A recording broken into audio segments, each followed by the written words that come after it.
ஐயா வணக்கங்க. வணக்கம் சுகுமார். சரிங்க, இப்போ நான் கேட்க வந்த டாபிக் என்னன்னா, இப்போ நம்ம விசாரம் அப்படிங்கிறதுல வந்து இப்போ சில நம்ம இந்த இப்போ இந்த அஞ்ஞானத்துல சில இந்த அக வாழ்க்கையில சில பிரச்சனைகள் சம்பந்தமான விசாரணை பண்ணா அதுக்கு தீர்வு கிடைக்குமான்னு கேட்குறேன். இப்போ ஒருத்தனுக்கு வந்து ஒரு தாழ்வு மனப்பான்மையா இருக்குது, ஒரு அந்த மாதிரி ஒரு சிறு சிறுன்னு விழுகிறான் அப்படி இருக்குன்னா, அவன் அந்த தன்னைத்தானே சுய விசாரணை பண்ணி அதை சரி பண்ணிக்க முடியுமா? அந்த இப்போ ஒரு தாழ்வு மனப்பான்மை இருக்குன்னு வைங்க, அதை விசாரணை பண்ணி அதை போய் எதனால அந்த தாழ்வு மனப்பான்மை வந்து அதை கண்டுபிடிச்சு களைய முடியுமா? அதுக்கு அந்த விசாரணை உதவி செய்யுமா? அதாவது ஞானம் அடைகிறதுக்கு இல்லாம இந்த மாதிரி விஷயத்துக்கு உலகியல் முன்னேற்றத்துக்கு அந்த விசாரணை வேலை செய்யுமா? இப்படியெல்லாம் வேலை செஞ்சுதான் ஞானத்துடைய உச்சபட்சத்துக்கு போகும்போது இத வழி பாதையே இதுதான். இதைதான் நான் நடைமுறைப்படுத்துங்கன்னு சொல்றதோடைய தாத்பரியம். உள்ள வரக்கூடிய உணர்வு உணர்ச்சிகளை கையாளுறது, அதுக்குதான் வேணும், விவேகம் வேணும் இல்லையா? கண்டிப்பா இது வேணும். அதுக்குதான் அத்வைதமே. ஏன்னா கோபம் வருதுங்கயா அப்படின்னா ரெண்டுங்கிறதுனால வருது இல்லையா? ஆமாங்க. ஆனா அப்ப கோபமே படக்கூடாதான்னா, இங்க வந்து நல்லது கெட்டதுன்னு பிரிக்காம தர்ம அதர்மமா பிரிச்சிருக்காங்க. யாரையும் இம்சிக்காம இருக்கிற வரைக்கும் ஒன்னும் பிரச்சனை இல்லை. பர்பஸா ஒரு சுயநலத்துக்காக இன்னொரு உயிரை துன்புறுத்துறதுங்கிறது தர்மத்துக்காக. அது அப்ப அத வந்து வான் பண்றாங்க, நீ பண்றது தப்புப்பா, செய்யக்கூடாதுலாம் வான் பண்ணியும் நான் இம்சிக்கிறதுல எனக்கு ஒரு சுகம் இருக்கு அப்படின்னு அசுரர்கள் மாதிரி பண்ணும் போது, அது தேவர்களா இருந்தாலும் சரி, இல்ல அவங்களுக்கு மேல இருக்கக்கூடிய மும்மூர்த்திகளா இருந்தாலும் சரி, அவங்க எல்லாம் சத்துவ குணத்துலதான் இருக்காங்க. அதுவும் என்ன சொல்றது, எல்லாமே வந்து அரூபிகள், சொரூபம் இல்லாதவங்க இல்லையா? இப்ப ஃபார்ம்லெஸ்ல இருந்துகிட்டே அவங்களால வந்து இந்த விஷயத்த டீல் பண்ணி திருப்பி ஒரு சமூகாரம்னு ஒண்ணு பண்றாங்க. இப்ப ஃபார்ம்லெஸ்ல இருக்கிற போதே இந்த தீய குணம் இந்த மாதிரி சில முரண்பாடான இப்ப நம்மளே ஃபார்ம்லெஸ்ல தான் இருக்கோம். நம்ம தன்மை ஃபார்ம்லெஸ்ல தான் இருக்கு. இந்த உடம்பு இருப்பு தானே, கற்பனை தான். வந்தா தானே அந்த உடம்பு இருக்கிறதே தெரியுது நமக்கு. இல்லைன்னா அது வாட்டுக்கு நம்ம அந்த உடம்பு இருக்கிறதே தெரியறது இல்லைங்க. அதனால இது வழிமுறைகள் வந்து நிச்சயம் வேணும். இல்லைங்க, நான் கேட்கறது எப்படின்னா, அதாவது அது சாத்தியங்களான்னு கேட்கறேன். இப்போ ஒரு கோபம் வருது அப்படின்னா, ஆன்மீக ரீதியான உபதேசத்தின்படி பகவான் சொல்றாரு, எல்லாருமே சாஸ்திரம் சொல்லிக்கின்னா அந்த கோபம் யாருக்கு வந்திருக்குன்னு விசாரி, அந்த கோபம் எங்க வந்திருக்குன்னு விசாரி அப்படிங்கறது வந்து தன்னை அறிதல் அப்படிங்கிற ஒரு விஷயத்துக்காக நம்ம நடத்துற விசாரம். அது விட்டுருங்க. இப்ப நான் செல்ஃப் தன்னை அறிதல்ங்கிறதுக்கு விட்டுருங்க. கோபத்துடைய மையத்தை அறியணும்னு போகும்போது அது என்னவா இருக்குது, அந்த கோபம் இல்லாம போயிடுது. உங்க தன்னை அறிதல்ங்கிற தலைப்புல பார்க்க வேணாம். நீங்க அதை சேர்த்துக்கிறீங்க, அதை நீங்க சேர்த்துக்கிறீங்க. பகவான் சொன்னது வந்து இது யாருக்கு வருதுன்னு பாருன்னு சொன்னா, திரும்பி பார்க்கும் போது பாக்குறவன் இருக்கானே தவிர பாக்குற ஒண்ணாங்கன்னு ஒண்ணு இல்ல. ஏன்னா கவனம் ஒன்றுலதான் தூக்கி நிக்குது. அப்ப தன்மயமா இருக்கும்போது தன்னை தவிர அந்நியமா ஒண்ணு தெரியாம இருக்கிற ஒரு சாட்சி பாவம் கிடைக்கிறதுனால அப்ப இன்னொன்னு இல்லாம போயிடுதுன்னா, அப்ப மனம்ங்கிறது வெறும் நிழல், அது நிரந்தரம் இல்ல, அது வெறும் எண்ணம் தானே அப்படின்னு புரிஞ்சு எது ஒண்ணு இங்க நிக்குதோ அதுதான் சாஸ்வதம்னு புரிஞ்சுக்கிறதுக்காக பகவான் திருப்பி விடுறாரு. மனோவியலுக்காக இப்போ ஒரு மனசுல ஒரு தாழ்வு மனப்பான்மை இருக்குது. நீங்க கேக்குறதே மனசுதானே இல்லையா? மனசுதான். மனசுல வரக்கூடிய விஷயங்களை தான் நீங்க கேக்குறீங்க. ஆமாங்க. அதுக்கு வந்து சில விஷயங்களை உலக வாழ்க்கைக்கு அதை சரிப்படுத்துறதுக்காக அந்த விசாரணை மூலமா அதுக்கு ரிசல்ட் எடுக்க முடியுங்களான்னு கேக்குறேன். அதுக்குதான் விசாரணைன்னு நான் சொல்றேன். ஏன்னா அதுலதான் போய் மாட்டுதுங்கிறேன். இது அதுல மாட்டாம இருக்கிறது தானே விவேகம், அதுதானே விடுதலை, அதுதானே முக்தி. நீங்க கேட்ட கேள்வி ஞானம்னு கேட்காம அழகா இதுல கேக்குறீங்க பாத்தீங்களா? இப்படி கேட்டதுனாலதான் இந்த ஞானம் சாத்தியமாகுங்கிற. இதுதான் ஞானத்துல கொண்டு போய் விடும், இதோட முடிவு தான் ஞானம்ங்கிற. அதாவது மொத்தத்துல எங்க கேட்டாலும் கொண்டு விடுறா அதுதான் இல்ல. டைரக்டா ஞானத்தை புரிஞ்சுக்கிட்டு இந்த வேலையை செய்யாம இருக்கிறாங்கிற. நீங்க கேட்கிற வேலையை செய்யணும். நான் சொல்றேன் நடைமுறையில ஞானத்தை பயன்படுத்துங்கிறது இங்கதான் சொல்றேன், இப்படிதான் சொல்றேன். இப்போ அது நான் என்னுடைய வச்ச ஒரு உதாரணம் சொல்றேங்க. இப்ப எனக்கே ஒரு சிலது பாத்தீங்கன்னா ஒரு தாழ்வு அடுத்தவங்க செய்யறதை நம்மளால செய்ய முடியுங்க. இப்போ ஒருத்தர் கார் ஓட்டுறாங்க, நம்மளால முடிய மாட்டேங்குது. அது ஓட்டுறதுக்கு உண்டான நினைக்கிறோம், ஆனா அதுக்கு உண்டான நம்மளை விடவே மாட்டேங்குது. ஏதோ ஒண்ணு நம்மளால முடியாதுங்கிற மாதிரி ஏதோ ஒண்ணு இருக்குது அப்படிங்கிற மாதிரி ஒரு மனநிலை இருக்குது. இப்ப நான் வந்து விசாரத்துல எனக்கு ஏன் இந்த தாழ்வு மனப்பான்மை ஏன் எப்படி ஏற்பட்டது, போன கடந்த வாழ்க்கையிலையா ஏதாவது ஒரு இதுல எப்படி இந்த ஏற்பட்டதுனால இந்த மனநிலை நான் வந்து இந்த செயல் செய்ய விடாம முடக்குது அப்படிங்கிற ரிசல்ட் எடுக்கிறதுக்கு நான் விசாரணை பண்றேன்னு வைங்க. அதுக்கு அது அது அது என்னன்னா ஒரு சமநிலை கிடைக்குமே தவிர அது பயிற்சி பண்ணி அதை முழுமை அடைஞ்சாதான் மனசு வந்து அது இல்லாம போகும். ஆ, நீங்க தற்காலிகமா வேணா அதை புரிஞ்சுக்கலாம். இப்ப இதுல வந்து தாழ்வு மனப்பான்மையை வந்து அடையறதுக்கு என்ன இருக்கு? நம்ம சரியான முயற்சி நடக்கல, இல்ல நமக்கு இன்னும் முயற்சி தேவைப்படுது. மத்தவங்க உடனே செஞ்சிடலாம், ஆனா நமக்கு வந்து இன்னும் முயற்சி தேவைப்படலாம். ஆனா உங்ககிட்ட இருக்கிற ஒரு குவாலிட்டி என்கிட்ட இல்லாம இருக்கலாம். இப்ப நீங்க வந்து பளு தூக்குறீங்கன்னா என்னால பளு தூக்க முடியாது அப்படின்னா, இது என்ன ஒரு பாட்டுக்கு பொசுக்கு பொசுக்குன்னு கேன தூக்கிடுறாரு அப்படின்னு நம்ம நினைக்கலாம். அது கிடையாது. அதுதான் சொல்றது என்னன்னா, இப்ப ஒரு டூ வீலர் இருக்கு. இந்த ராயல் என்ஃபீல்டு வண்டி பாத்தீங்கன்னா எப்படியும் ஒரு 200 கிலோ இருக்கும், 190 200 கிலோ இருக்கும். இதுல நம்ம வெயிட் வேற, நம்ம வெயிட் வேற அதிகமான வெயிட்னு வச்சுங்க. இதெல்லாம் சேர்ந்து வண்டி வெயிட், நம்ம உடம்பு வெயிட் எல்லாம் சேர்ந்து வண்டியை பேலன்ஸ் பண்ணி நிறுத்தணும் அப்படிங்கிறது கஷ்டம்தான். இது ஆரம்ப காலகட்டத்துல ஒருத்தர் இந்த மாதிரி இந்த வண்டியை கொடுத்து நீங்க வேணா ஒரு ரவுண்ட் போயிட்டு ஸ்டாண்டு போடுங்கன்னாரு. என்னால ஸ்டாண்டே போட முடியல. ஏன்னா என்னால முன்ன அந்த வண்டியில ஏறி உட்காரணும்னா நான் அந்த வண்டியை புடிச்சுக்கணும் வெயிட்ட, அப்புறம் தானே ஒரு காலை ஊனி இன்னொரு காலை தூக்கி பேலன்ஸ் பண்ணி போட முடியும். அந்த வண்டி என்னால பிடிக்க முடியல. சைட் ஸ்டாண்டு போட்டுட்டு தான் நான் காலை போடுற மாதிரி இருக்கு. அப்படியே சைட் ஸ்டாண்டு எடுத்துட்டு வண்டி மூவ் ஆச்சுன்னா ரன்னிங் வரைக்கும் ஓகே, திருப்பி நிறுத்தணும்னா என் காலை ஊனினா அந்த வண்டி என்னால பிடிக்க முடியல. ஏன்னா அதோட லகுவா இருக்கிற ஒரு டூ வீலரை தான் நான் டிராவல் பண்ணிட்டு இருந்தேன். அதான் இப்ப அது வந்து புல்லட்டுக்கு போகும்போது கொஞ்சம் ஒரு சிரமமா இருக்குது அப்படிங்கிறீங்க எல்லா விதத்திலயுமே. ஆமா, அது நான் இப்ப முடிவு பண்ணா நம்மளால புல்லட் வந்து ஓட்ட முடியாது. ஏன் ஓட்ட முடியாதுன்னா, புல்லட்ல வந்து ஏன் முடியாதுன்னா வண்டி ஓட்டுறதுன்னா வண்டி உருட்டுறது இல்ல, வண்டி பேலன்ஸ் பண்ணி வெயிட்ட வச்சு நிறுத்தணும்ல, போய் நிக்கணும்ல வண்டி. ஆமா ஆமா, ஓடுறதுன்னா அப்படியே போயிடுறது இல்ல. அப்படி நிறுத்தினாலும் காலை ஒண்ணி நிக்க முடியலையா, நம்ம அண்டர் வெயிட். அப்ப வண்டியோட நம்ம வெயிட் கம்மி. அப்ப வந்து அந்த வண்டியை என்னால நிறுத்த முடியல. அப்ப நான் ஒரு முடிவு பண்ணிட்டேன், புல்லட்டா நல்ல வண்டிப்பா, சூப்பரான வண்டி தான், ஆனா என்னால அதை ஓட்ட முடியாது அப்படின்னு ஒரு ஒரு ஒரு உறுதி வந்துருச்சு. தாழ்வு மனப்பான்மையில் உறுதியே வந்துருச்சு எனக்குலாம். ஏன்னா தாழ்வு மனப்பான்மையாவது முயற்சி பண்ணா ஓரளவுக்கு பண்ணலாம்னு தோணலாம். எனக்கு அப்படிலாம் இல்ல, முடிவே பண்ணிட்டேன் முடியாது அப்படின்ட்டு. ஆனா அதே மாதிரி சில காலங்களுக்கு அப்புறம் இப்ப நம்ம என்னன்னா வண்டி அளவுக்கு, இப்ப வண்டி 190 கிலோனா நம்மளே 90 கிலோ இருக்கும். இப்ப அந்த ரேட் ஆனா வண்டி ஒரு 190 கிலோ, நம்ம ஒரு 90 கிலோனா அது கிட்டத்தட்ட எங்க போகுது பாருங்க. 250 கிலோ பக்கமா போகுது, ஒரு 300 கிலோ பக்கமா. இதுல நம்ம நானும் வண்டி கூட ஒரு ஆளை உட்கார வச்சேன்னா அவங்க ஒரு 70-80 கிலோ இருந்தாங்கன்னா அது நினைச்சுங்க இல்லையா. அப்ப திடீர்னு ஒரு சமயத்துல வந்து 3 பேரை டிராவல் பண்ண வேண்டியதா இருக்கும். அந்த 3 பேரானா அது ஒரு 40 கிலோ இருக்கும். இத்தனை பேரும் சேர்ந்து அந்த வண்டியில போறோம். இப்ப போறோம், எப்படி இப்ப சாத்தியமாச்சு அப்படின்னா, அந்த பலுவை தினம் தினம் நான் வந்து பேலன்ஸ் பண்ணி அந்த மனசுக்கு வந்து என்ன ஆச்சுன்னா, நம்மளால பேலன்ஸ் பண்ணி, ஏன்னா பேலன்ஸ் பண்ணி ஆகணும் இல்லையா. அதுக்கு நம்ம 2-3 தடவை வண்டி கீழே விடுவோம், பேலன்ஸ் பண்ண முடியாது. வளைக்கும் போது டக்குன்னு வளைக்கிறேன்னு நினைச்சுக்கிட்டு காலை ஊனி காலில் இந்த மசில் இழுத்து புடிச்சுக்கிறது, இந்த மாதிரிலாம் நிறைய அனுபவிச்சிருக்கோம் இந்த வண்டியை வச்சுக்கிட்டு.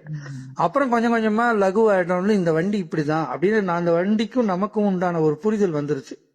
இந்த வண்டியை உடனே எல்லாம் கட்டடிக்க முடியாது, கொஞ்சம் தூரம் அப்படி வளைச்சுதான் பண்ண முடியும், பொறுமையா தான் போகணும், வளைக்கிறதா இருந்தா அதுக்குன்னு ஒரு இது இருக்குது அப்படின்னு போகணும், நிறுத்தும் போது இப்படி போகணும். அதெல்லாம் புரிஞ்ச உடனே இப்ப என்ன ஆயிடுச்சுன்னா, வண்டியை ஓட்ட முடியாதுன்னா இல்ல, இப்ப நான் ஒரு 90 கிலோ இருக்கிறதுனால அந்த வண்டியை தாங்க முடியுது. ஆனா வண்டியை ஓட்டுற கலைங்கிறது வந்து வண்டி ரன்னிங்ல அதை நான் பெஸ்டா பண்ணிக்கணும் போது அதெல்லாம் வேணும்ல, கவனம் வேணும் இல்லையா. இதெல்லாம் இப்ப லகுவான பிறகு இப்ப என்னால அந்த வண்டி ஓட்ட முடியுது. இப்ப நான் சொல்றது என்னன்னா, என்னால ஓட்ட முடியுது அப்படிங்கறதெல்லாம் இந்த மனசு அந்த வண்டியை ஓட்டுது. இதே மனசு அந்த வண்டியை முன்னாடி ஓட்ட முடியல. ஏன்னா மனசு தயாரா இருந்தது ஓட்டுறதுக்கு, உடல் அந்த அளவுக்கு வலு இல்ல என்னால தாங்கி பிடிக்க முடியுங்கிற அனுபவம் இல்ல. ரெண்டாவது அது நம்ம வண்டியும் இல்ல, இது நம்ம வண்டியா இருந்தாலும் 10 தடவை போட்டாலும் 11வது தடவை தூக்கி நிறுத்தி வண்டி பழகிடுவோம் இல்லையா. அப்ப இந்த மாதிரி சில விஷயங்கள் எல்லாம் நடந்து அது ஒரு புரிதல் ஏற்பட்ட பிறகு அந்த மனசு வந்து இப்ப அந்த வெயிட்டை தூக்குறதுக்கு தயாராயிடுச்சு. 190 கிலோவை எப்படி பேலன்ஸ் பண்ணணும் அப்படிங்கறது தெரிஞ்சிச்சு. அந்த லகுவா தெரிஞ்சுக்கிட்டதுக்கு அப்புறம் இப்ப என்ன பண்ணுது, வண்டி அசால்ட்டா எடுக்குது, போகுது, வருது, நிறுத்துது, எல்லாமே பண்ணுது. இப்ப அந்த தாழ்வு மனப்பான்மை தானாவே போயிருக்காது. இப்ப தாழ்வு மனப்பான்மை முன்னாடி என்னால முடியலங்கிறதுக்கு காரணம் வந்து நான் அண்டர் வெயிட். இப்ப நான் ஓவர் வெயிட்டா இருந்தாலும் அந்த வண்டியில ஓவர் வெயிட்டா இருந்தாலும் கூட எனக்கு அந்த வண்டி எனக்கு கால் எட்டணும், கால் நான் ஊனணும், காலை வந்து நல்லா கீழே சமதளமா இல்லாம அப்படியே நுனி இதுல கட்ட விரல்ல நிறுத்தினா, கட்ட விரல்ல 190 கிலோ பேலன்ஸ் பண்ண முடியாது. ம். கால் கால் பெருவிரல சொல்றேன். சில பேர் வண்டி எட்டாது இல்லையா? அது மொத்தத்துல அந்த பிராக்டிஸ்ல வந்து அது மாறுதுங்கிறீங்க. எப்படி எப்படி இல்ல மொத்தத்துல அது பிராக்டிஸ் பண்ண அது அப்படியே கொஞ்சம் கொஞ்சமா மாறிடுது. அது லகுவா அந்த வேலை நடக்குது அப்படின்னு சொல்ல வர்றீங்க. பிராக்டிஸ்னால மட்டும்தான் மாறும். ம். அதை வந்து வெறுமனே நான் விசாரம் பண்ணி மாத்திருவேன் அப்படிங்கிறது வந்து முடியாது. இல்ல நான் கேக்குறது எப்படின்னா, அது ஓகேங்கய்யா. இப்போ ஒருத்தனுக்கு வந்து எப்படின்னா ஒரு ஒரு பயம் இருக்கு. ஒருத்தர் தண்ணி கண்டா பயப்பட ஏதாவது ஒண்ணு பத்தி ஒரு பயம், ஒரு என்ன புரியாத ஒரு பயம் ஒருத்தனுக்குள்ள இருக்குது. அந்த பயத்தை அவன் கலைஞ்சு எடுக்கணும். அது ஏதாவது ஒரு சம்பவத்துல பூர்வ ஜென்மத்திலயோ ஏதாவது ஒரு லைஃப்ல ஏதாவது ஒண்ணு பார்த்து ஒரு கடுமையான தாக்கத்தினால அவனுக்கு அந்த பயம் ஏற்பட்டிருக்கலாம். இப்ப இந்த விசாரணையில போய் அது எதனால பயந்தானா அது ஒண்ணுமில்லை அப்படிங்கிற மாதிரி புரிஞ்சு அதை வெளிச்சத்துக்கு கொண்டு வந்து அதுல இருந்து அவன் ரிலீஃப் ஆக முடியுமான்னு தான் கேட்கறேன். கண்டிப்பா முடியும். புத்தர் இதே மாதிரிதான் பிரச்சனைகள்ல இருந்து வெளியில வரத்துக்கு தான் ஞானத்தை தேடி போனார். ம். அவர் வெறுமனே இது இல்ல, உடல் நோய், மனநோய் எல்லாமே தெரிஞ்சு இந்த ஊர் ஜனங்கள் எல்லாம் போய் பார்க்கும்போது மரணத்துல இருந்து தப்பிக்கணும், நோய் வாய்ப்புல இருந்து தப்பிக்கணும், ம், வயசாகல இருந்து தப்பிக்கணும் அப்படிங்கிறதுக்கு தான் வந்தாரு அவரு. இப்ப இதுல என்ன ஒரு உச்சபட்சமான கேள்வி அப்படின்னா, இந்த தப்பிக்கிறதுன்னா என்னது? ம். ஒன்னா அது நிகழாம பண்ணிக்கிறது, ம். இல்ல அத லகுவா கையாளுறது ம். இல்லையா? அதான். இல்லைன்னா மனதளவுல இல்ல இது வந்து என்னுடைய இது கிடையாது, டாஸ்க் கிடையாது, இது என்னால பண்ண முடியாது அப்படின்னு அது லைட்டா எடுத்துக்கிட்டு விட்டுட்டு போயிடுறது. இல்லப்பா இது என்ன, இது இது ஏன் வேலை இல்ல, இது எனக்கு வராதுங்கிறது ஒத்துக்கிறது, அக்செப்ட் பண்ணிக்கிறது. ம். இப்ப இங்க பிரச்சனையே என்னன்னா, என்னமோ ஒண்ணு நடந்துடணும், ஆனா எல்லாமே நடந்துடணும்னு அந்த குருட்டுத்தனமா மாங்கடிக்க கூடாது. பிளான் பண்ணி தெளிவா ஒரு ஒரு விஷயத்தையும் எக்ஸிக்யூட் பண்ணா இந்த உலகத்துல முடியாததுங்கிறது எதுவும் இல்லை. அப்படிதான் எல்லா சாத்தியக்கூறுகளும் இருக்கிற மாதிரி இந்த உலகத்தை அது மாயைக்குள்ள ஆழ்த்தி இருக்கு. ம். ஏன்னா உங்களுக்கு காரணம் வந்து இப்ப நான் சொன்னேன், முன்ன வந்து நான் அண்டர் வெயிட்டு, இப்ப நான் வெயிட்டுக்கு ஓரளவுக்கு தாங்குற மாதிரி இருக்கேன், இப்ப என் ஹைட்டுக்கு எனக்கு அந்த வண்டியை தாங்க முடியுதுன்னு நான் சொல்லும் போது உங்களுக்கு காரணத்தை நான் வந்து கரெக்டா சொல்றேனா அப்படின்னு பாத்தீங்கன்னா சொல்றதுனால உங்களால அதை அக்செப்ட் பண்ணிக்க முடியுது. ம். ஆனா ஒட்டுமொத்தமா ஆன்மீகம்னு பாத்தீங்கன்னா ஒட்டுமொத்தமா எல்லாமே மாயை தான். அதுக்கு சரியான காரணங்களை கற்பிக்கிறதுனாலயே மாயை உண்மை மாதிரி ஆயிடுதுங்க. ம். ஆமா தானே? ம். இது ரொம்ப பெரிய விஷயம் சிவகுமார்.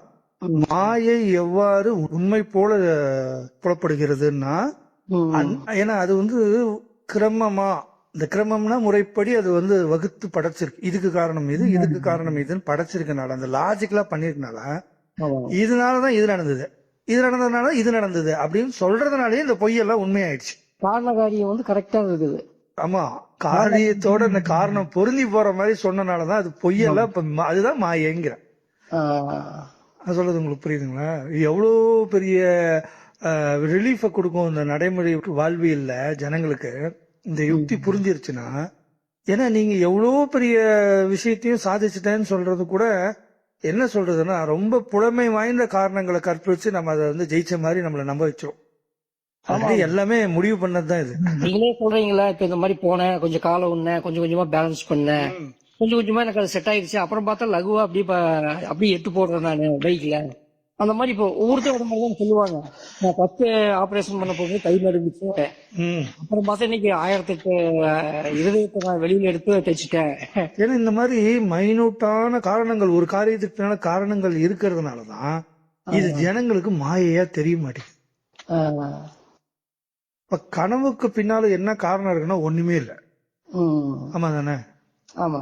அது கூட இப்ப கனவு வருவதனால் பலன் என்ன அப்படின்னு சொல்லிட்டீங்கன்னா, அந்த கனவை வச்சு இங்க இருக்கிற இந்த வாழ்க்கையில அதுக்கும் எதுக்கும் சம்பந்தப்படுத்தி அதுக்கு ஒரு விஷயம் இங்க இருக்கு, அதனாலதான் அது கனவா வந்தது அப்படின்னு கற்பிச்சோம்னா உடனே எல்லா கனவையும் ஆராய்ச்சி பண்ண ஆரம்பிச்சிருவாங்க. எனக்கு இப்படி வந்தது, என் கனவுல பாம்பு வந்தது, இதுக்கு என்ன அர்த்தம்?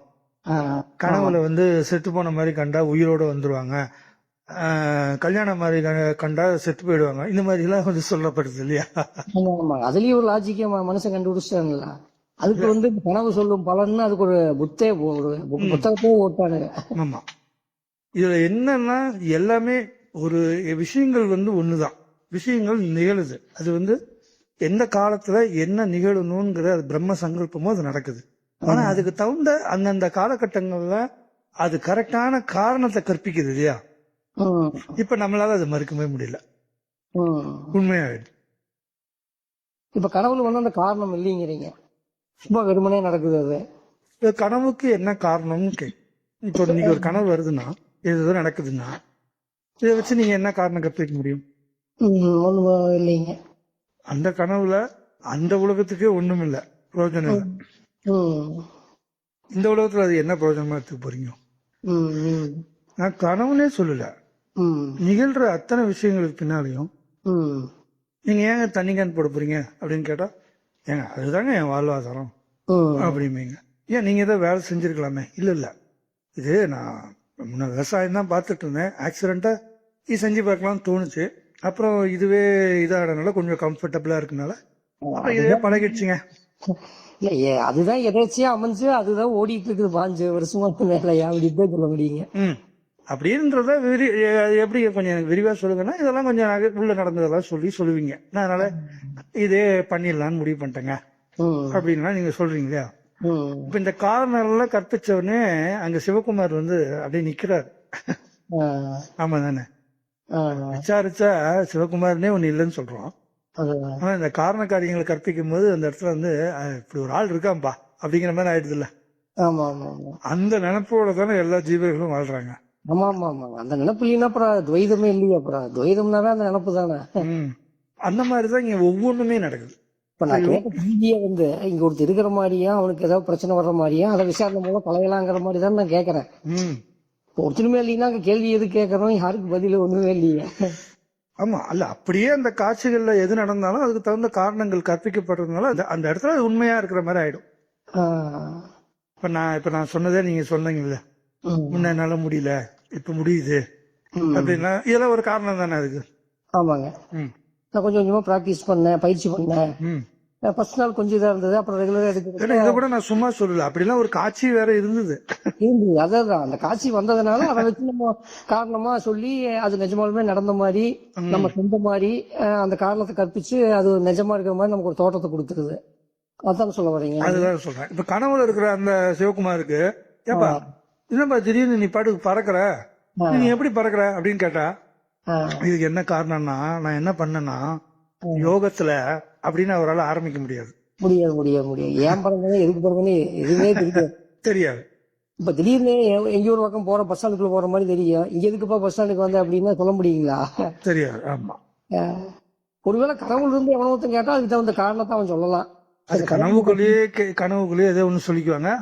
கேட்டா திடீர்னு பஸ் ஸ்டாண்ட்ல பாக்குறேன், நான் திடீர்னு சேலம் பஸ் ஸ்டாண்ட் இருக்கிற மாதிரி நினைக்கிறேன், திடீர்னு நீங்க புல்லட்ல வர மாதிரி தெரியுது, சிவகுமார் இங்க இருக்கு வந்தீங்கன்னா அதுக்குதான் அந்த இடத்துல ஏதோ ஒரு கற்பிக்க, ஏதோ ஒரு நான் இங்க வந்தனுங்க இல்லைன்னு உங்களை பார்க்க வந்தேன் அப்படின்னு ஏதோ ஒன்று சொல்லப்படலாம். ஆமா, முழிக்கிற வரைக்கும் அது உண்மை. ஆமா, முழிக்கிறதுனா என்ன அப்படின்னா அந்த காட்சி கலையிற வரைக்கும் அது உண்மையா இருக்கும். ஆமாங்க. அப்புறம் இங்க வந்ததுக்கு அப்புறம் இது என்னத்துக்கு இப்படி ஒரு கனவு வந்தது, இது என்ன லாஜிக்னு யோசிச்சா ஒண்ணுமே இல்ல. அப்ப இது கனவா, அட விடுப்பா அப்படின்னு விட்டுறீங்க. அதனால இங்க என்னன்னா ஒரு நிகழ்வுக்கு பின்னாலையும் நியாயம்னு சொல்லி அது ஒரு காரணமா சொல்றதுனால அப்படி ஒண்ணு நிகழ்றதாவும் நீங்க கேக்குறீங்க. சாத்தியமாங்கிறீங்க, சாத்தியம்ங்கிற. எப்படி சாத்தியம்னு கேட்டீங்கன்னா நான் பாட்டுக்கு லைனா அடுக்குவேன் காரணத்தை, நான் பாட்டுக்கு காரணத்தை அடுக்குவேன். அந்த காரணத்தெல்லாம் நீங்க கேட்கும் போது உங்களுக்கு மனதளவில் இப்ப எப்படி தோணும்? முடியும் தான் போலுக்குது. ஏன்னா இவங்க சொல்றதெல்லாம் பார்த்தா பொருத்தி பார்க்கும் போது இப்படி இருந்தா இப்படி எல்லாம் இருக்க வாய்ப்பு இருக்குதான் செய்யுது. இப்ப பிரம்ம விசாரமே எது மாயை, எது நான் இல்ல, எது நான் அப்படிங்கறது சொல்ல போனா மாயைக்கு ஆப்போசிட்டா ஒரு நியாயமான காரணத்தை கற்பிக்கிறதுனால தானே ஞானம் அடையிறதா ஒத்துக்கிறீங்க. ஆமாவா இல்லையா? பிரம்மஸ்வரூபம் இருக்கு இல்லையா, பிரம்மத்தை பத்தி எக்ஸ்பிளைன் பண்றோம் இல்லையா, அது உருவம் இல்லாதது, ஆனா எல்லா உருவமாவும் இருப்பதும் அதுன்னு சொல்றோம் இல்லையா நம்ம. அப்ப அது எப்படின்னு அந்த தத்துவத்தை கேட்டா உடனே அந்த தத்துவத்தை நம்ம எக்ஸ்பிளைன் பண்றோம், இப்படின்னு அத்வைதமா சொல்றோம் இல்லையா. அப்ப இப்படி சொல்லும் போது அப்படி ஒண்ணு இருக்கிறத நீங்க ஒத்துக்கிறீங்கல்ல? ஆமாங்க. ஆமா. அப்படி இருக்கும் போது அது சரியா ஸ்தாபிக்கப்படுதாங்கிறது தான், அந்த காரணம் சரியா ஸ்தாபிக்கப்படுதா அப்படிங்கிறது தான். அப்ப காரணம் சரியா ஸ்தாபிக்கப்பட்டதுன்னா சாத்தியமே உண்டு தானே. இப்ப நீங்க சொல்ற பயிற்சி எடுத்துட்டு கூட பண்ணுங்க, இல்ல மனதளவுல சாதிக்க வேண்டியது மனதளவுலயே கூட பயிற்சி எடுங்க. ம். எப்படினாலுமே அது முடியுமா, அது அப்படி பண்ண முடியுமாங்கய்யான்னா கண்டிப்பா முடியும் தானே. முடியும். ஆனா அதுக்கு வெற்றி கிடைக்குதா, அந்த காரியம் சக்சஸ் ஆகுதா ஆகலையாங்கிறத அது சொல்ல முடியாது இல்ல, இல்லைங்களா? எந்த அளவு மாத்திரை அளவு அதை பயன்படுத்தினா அதோடைய வெற்றி கிடைக்கும் அப்படிங்கறத கொஞ்சம் கொஞ்சமா போய் ஜெயிக்கிறவங்க இருக்கான், ஃபர்ஸ்ட்லயே ஜெயிக்கிறவங்க இருக்கிறாங்க. ம். இது எப்படிங்க அவர் ஃபர்ஸ்ட்ல ஜெயிச்சாரு, நாங்கெல்லாம் பல வருஷமா இருக்கிறோம், எங்களுக்கு இன்னும் இந்த மாதிரி வெற்றியே வரலன்னு நினைக்கலாம். ம். அது அது காலத்தால வழங்கப்பட்டதா இருக்கலாம். ஆனா இவங்களுக்கு காலத்தை கடந்தும் இன்னும் அந்த நிலை வரலையேன்னு இவங்க நினைக்கலாம். ம். அப்ப விஷயம் என்னன்னா, அதுதான் பிராரப்தம், தலைவிதி அப்படி எழுதியிருக்கான். இல்ல இப்ப நீங்க இதை நம்ம சொல்றதையே ஒரு கனவுல ஒப்பிட்டு பார்ப்போம். ம். இதே கனவுல நான் இருக்கிறேன், நீங்க இதை சொல்றீங்க, இதெல்லாம் கனவுல நடக்குது, ஒருத்தன் பெரிய ஆள் இருக்கான், அவன் வந்து பக்காவா பிளான் பண்ணி ஜெயிக்கிற மாதிரி விஷயங்கள் எல்லாம் சொல்லப்படுது. அவனு அதை போய் விசாரிச்சு பார்த்தா அவனும் வந்து தன்னுடைய பணக்காரன் ஆகிறதுக்கு ஒவ்வொரு யுக்தியை பயன்படுத்தித்தான் பண்ணியிருக்காங்கிற மாதிரி தெரிய வருது. ஆனா எல்லாம் மொத்தமா முழிச்சா கனவு தானே.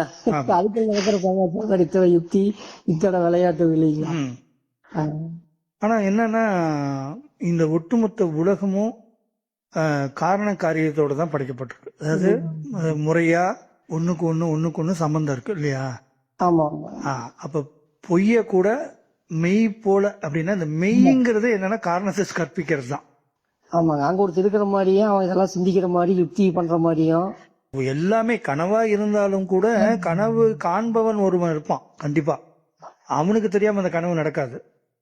அந்த ஒருவன் அப்படிங்கிறவன் ஆணா பெண்ணா மனித குலமா அதெல்லாம் சொல்ல தேவையில்லை, ஒண்ணு இருக்கு. அதுக்கு இயற்கை அந்த பேரு, அதாவது மொழிக்கு அப்பாற்பட்டு தான் அது. அது மொழியோட வைக்கும் போது ஒரு குறுகிய ஒரு சின்ன அர்த்தத்துல மாட்டிக்குது. இதுவா அப்படின்னு நமக்கு வேணா அது பெரிய அர்த்தமா தெரியலாம், கடவுள்னு சொல்லிட்டு ரொம்ப பெருசா நினைச்சுக்கலாம். கடவுளுங்கிற வார்த்தையே அதுக்கு ரொம்ப சின்னதுதான். அது ஆக்சுவலா அது செயல்படக்கூடிய ஒரு வார்த்தை இல்லையா, கடவுள் அப்படின்னு சொல்ற ஒரு வார்த்தை அது இல்லையா, இல்ல தெய்வம் எப்படி வேணா வச்சுக்கலாம். இந்த வார்த்தைகளுக்கெல்லாம் அர்த்தங்கள் எவ்வளவுன்னு தெரியல.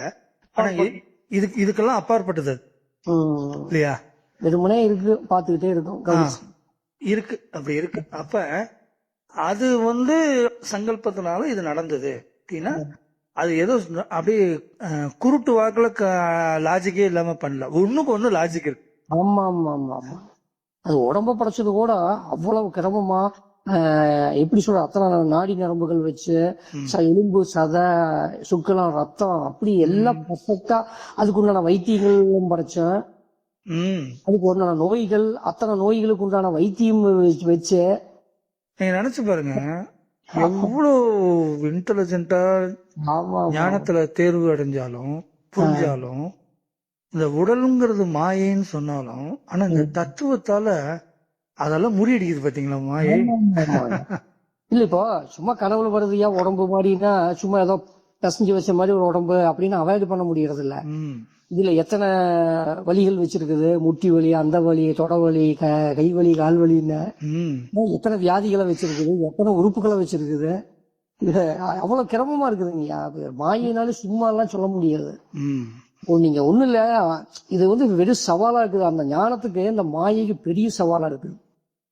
இது போய் இன்னைக்கு பஸ் ஸ்டாண்ட்ல டிராபிக் பாத்தீங்கன்னா 5 கேனை கொண்டு போகணும், அதிகம் தலைக்கு நிக்குதுங்க 1/2 கிலோமீட்டருக்கு வண்டி. அங்க போய் இது மாயைன்னு சொல்ல முடியுமா? சவாலா இருக்குது. நீ கொடுத்த அந்த மாயைக்கு அங்க நடக்கிற அந்த நிகழ்வுக்கும் பக்கத்துல பொருள் ஆண் நடிப்பேன், ஒருத்தர் இடத்துல உணர்ந்து இப்படி எப்படிதான் இப்ப இந்த மாயை ஜெயிக்கிறது அப்படின்னு ஒரு கேள்வி சராசரியா ஒருத்தங்க கேட்டாங்கன்னா, இது மாயைன்னு தெரிஞ்சு அக்செப்ட் பண்ணிக்கணும், அவ்வளவுதான் பண்ண முடியும். நீ ஜெயிக்கிறதுனா உடனே சுவிட்ச் போட்ட மாதிரி இதெல்லாம் இல்லாம போயிடாது. இப்ப என்ன ஒரு ஞானத்துல உச்சபட்சமான நாங்க எல்லாத்தையும் சராசரியா ஏத்துக்கணும், முரண்படக்கூடாது. அது இப்போ ஒரு நிகழ்வு நிகழுதுன்னா அதுக்கு உண்டான காரண காரியத்தோட தான் நிகழுது, அதனால இது எங்களால ஒன்னும் பண்ண முடியாதுங்கிறத கையறு நிலையை நான் புரிஞ்சுக்கணுமா அப்படின்னா அவ்வளவுதான்.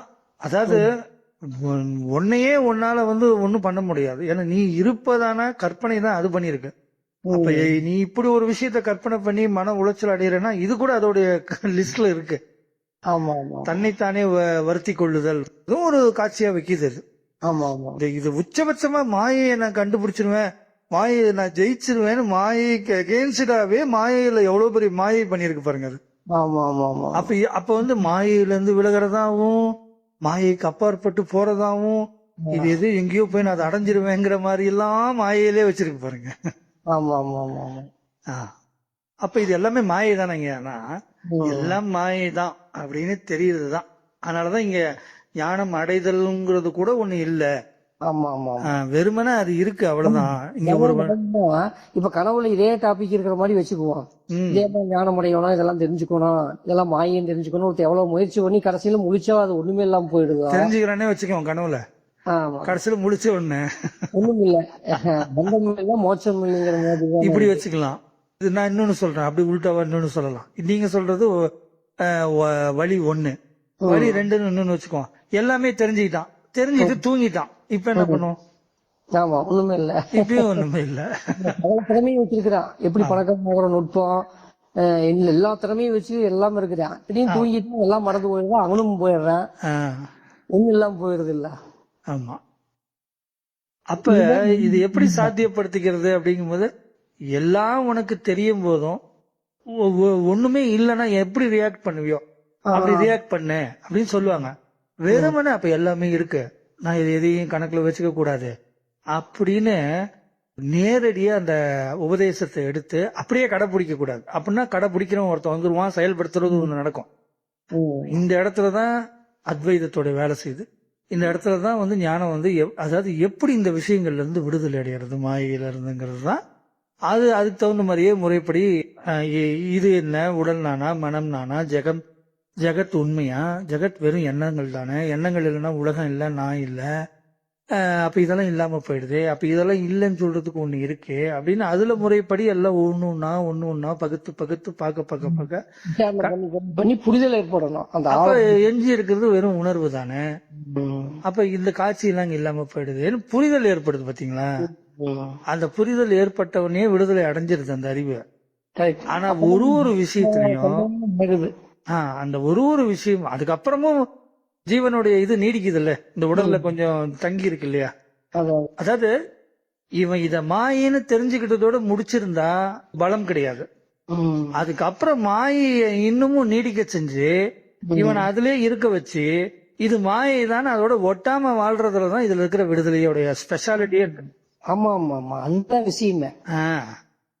அதை விட்டுட்டு எனக்கு ஒண்ணுமே தெரியாம நினைப்பே இல்லாம குருட்டுத்தனமா நான் அப்படியே ஒண்ணும் இல்லாம ஆயிடுவேன், அது வேஸ்ட். அது டெய்லி தூங்குறியா, அதுவே போதும். நீ தனியா போய் நிஷ்டையெல்லாம் பெருசாலாம் பழக வேணாம். உலகம் இல்லாம, வண்டி வாகனம் இல்லாம, டிராபிக் இல்லாம சூட் ஆகாது இல்லைங்க. அதான் சொல்றேன். இப்ப சிம்பிளா கண்ணை மூடி உட்கார்றது தப்பு இல்ல. கண்ணை மூடி உட்காந்து மனசு அந்த 1 மணி நேரமோ 1.5 மணி நேரமோ அடக்கிறோம்னு வச்சுங்க. அது காலத்தால பழக்கத்துல நமக்கு என்ன வந்துரும்னா, அப்படி உட்கார்ந்தவனே அந்த அமைதி வந்துரும் இல்ல.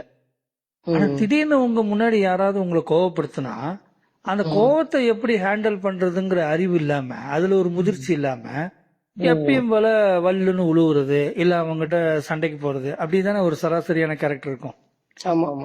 அப்புறம் இது எப்படி போய் விடுதலையை கொடுக்கும்? அப்ப விடுதலைங்கிறது அந்த 1 மணி நேரம். அதனாலதான் அஷ்டவக்ரர் சொல்றாரு, சமாதி பழகுகிறாயே அதுவே நின் பந்தம்ங்கிறாரு.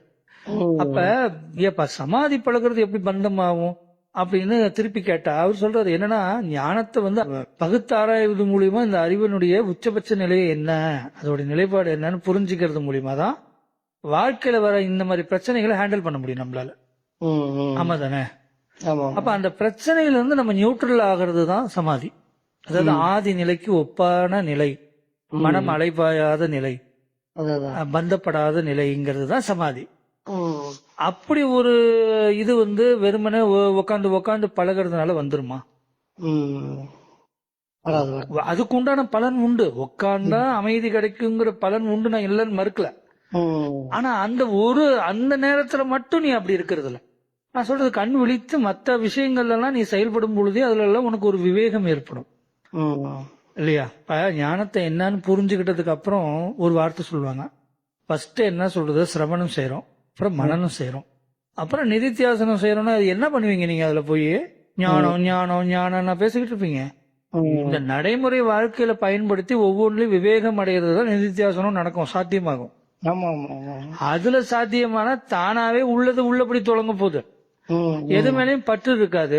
ஆனாலும் எல்லாம் புரிஞ்சாலும் இந்த அறிவு இன்னும் கொஞ்ச நாள் இந்த உடம்புல நீடிச்சு இருக்கிறதுனால அந்த பந்தப்படாம வாழ்ற அந்த சூழலுடைய யுக்தியை புரிஞ்சுக்கிட்டு அது அப்படியே கடத்தும். ஜீவன் முக்தனா இருக்கும். துன்பமும் படாது, துன்பத்துக்கு துன்பமும் படாது. அது அது வந்து என்னன்னா உடல் அளவுல இம்சிக்கிறது துன்பம் தான், அது தெரியும், இல்லன்னா மறுக்க முடியாது நீங்க சொன்ன மாதிரி.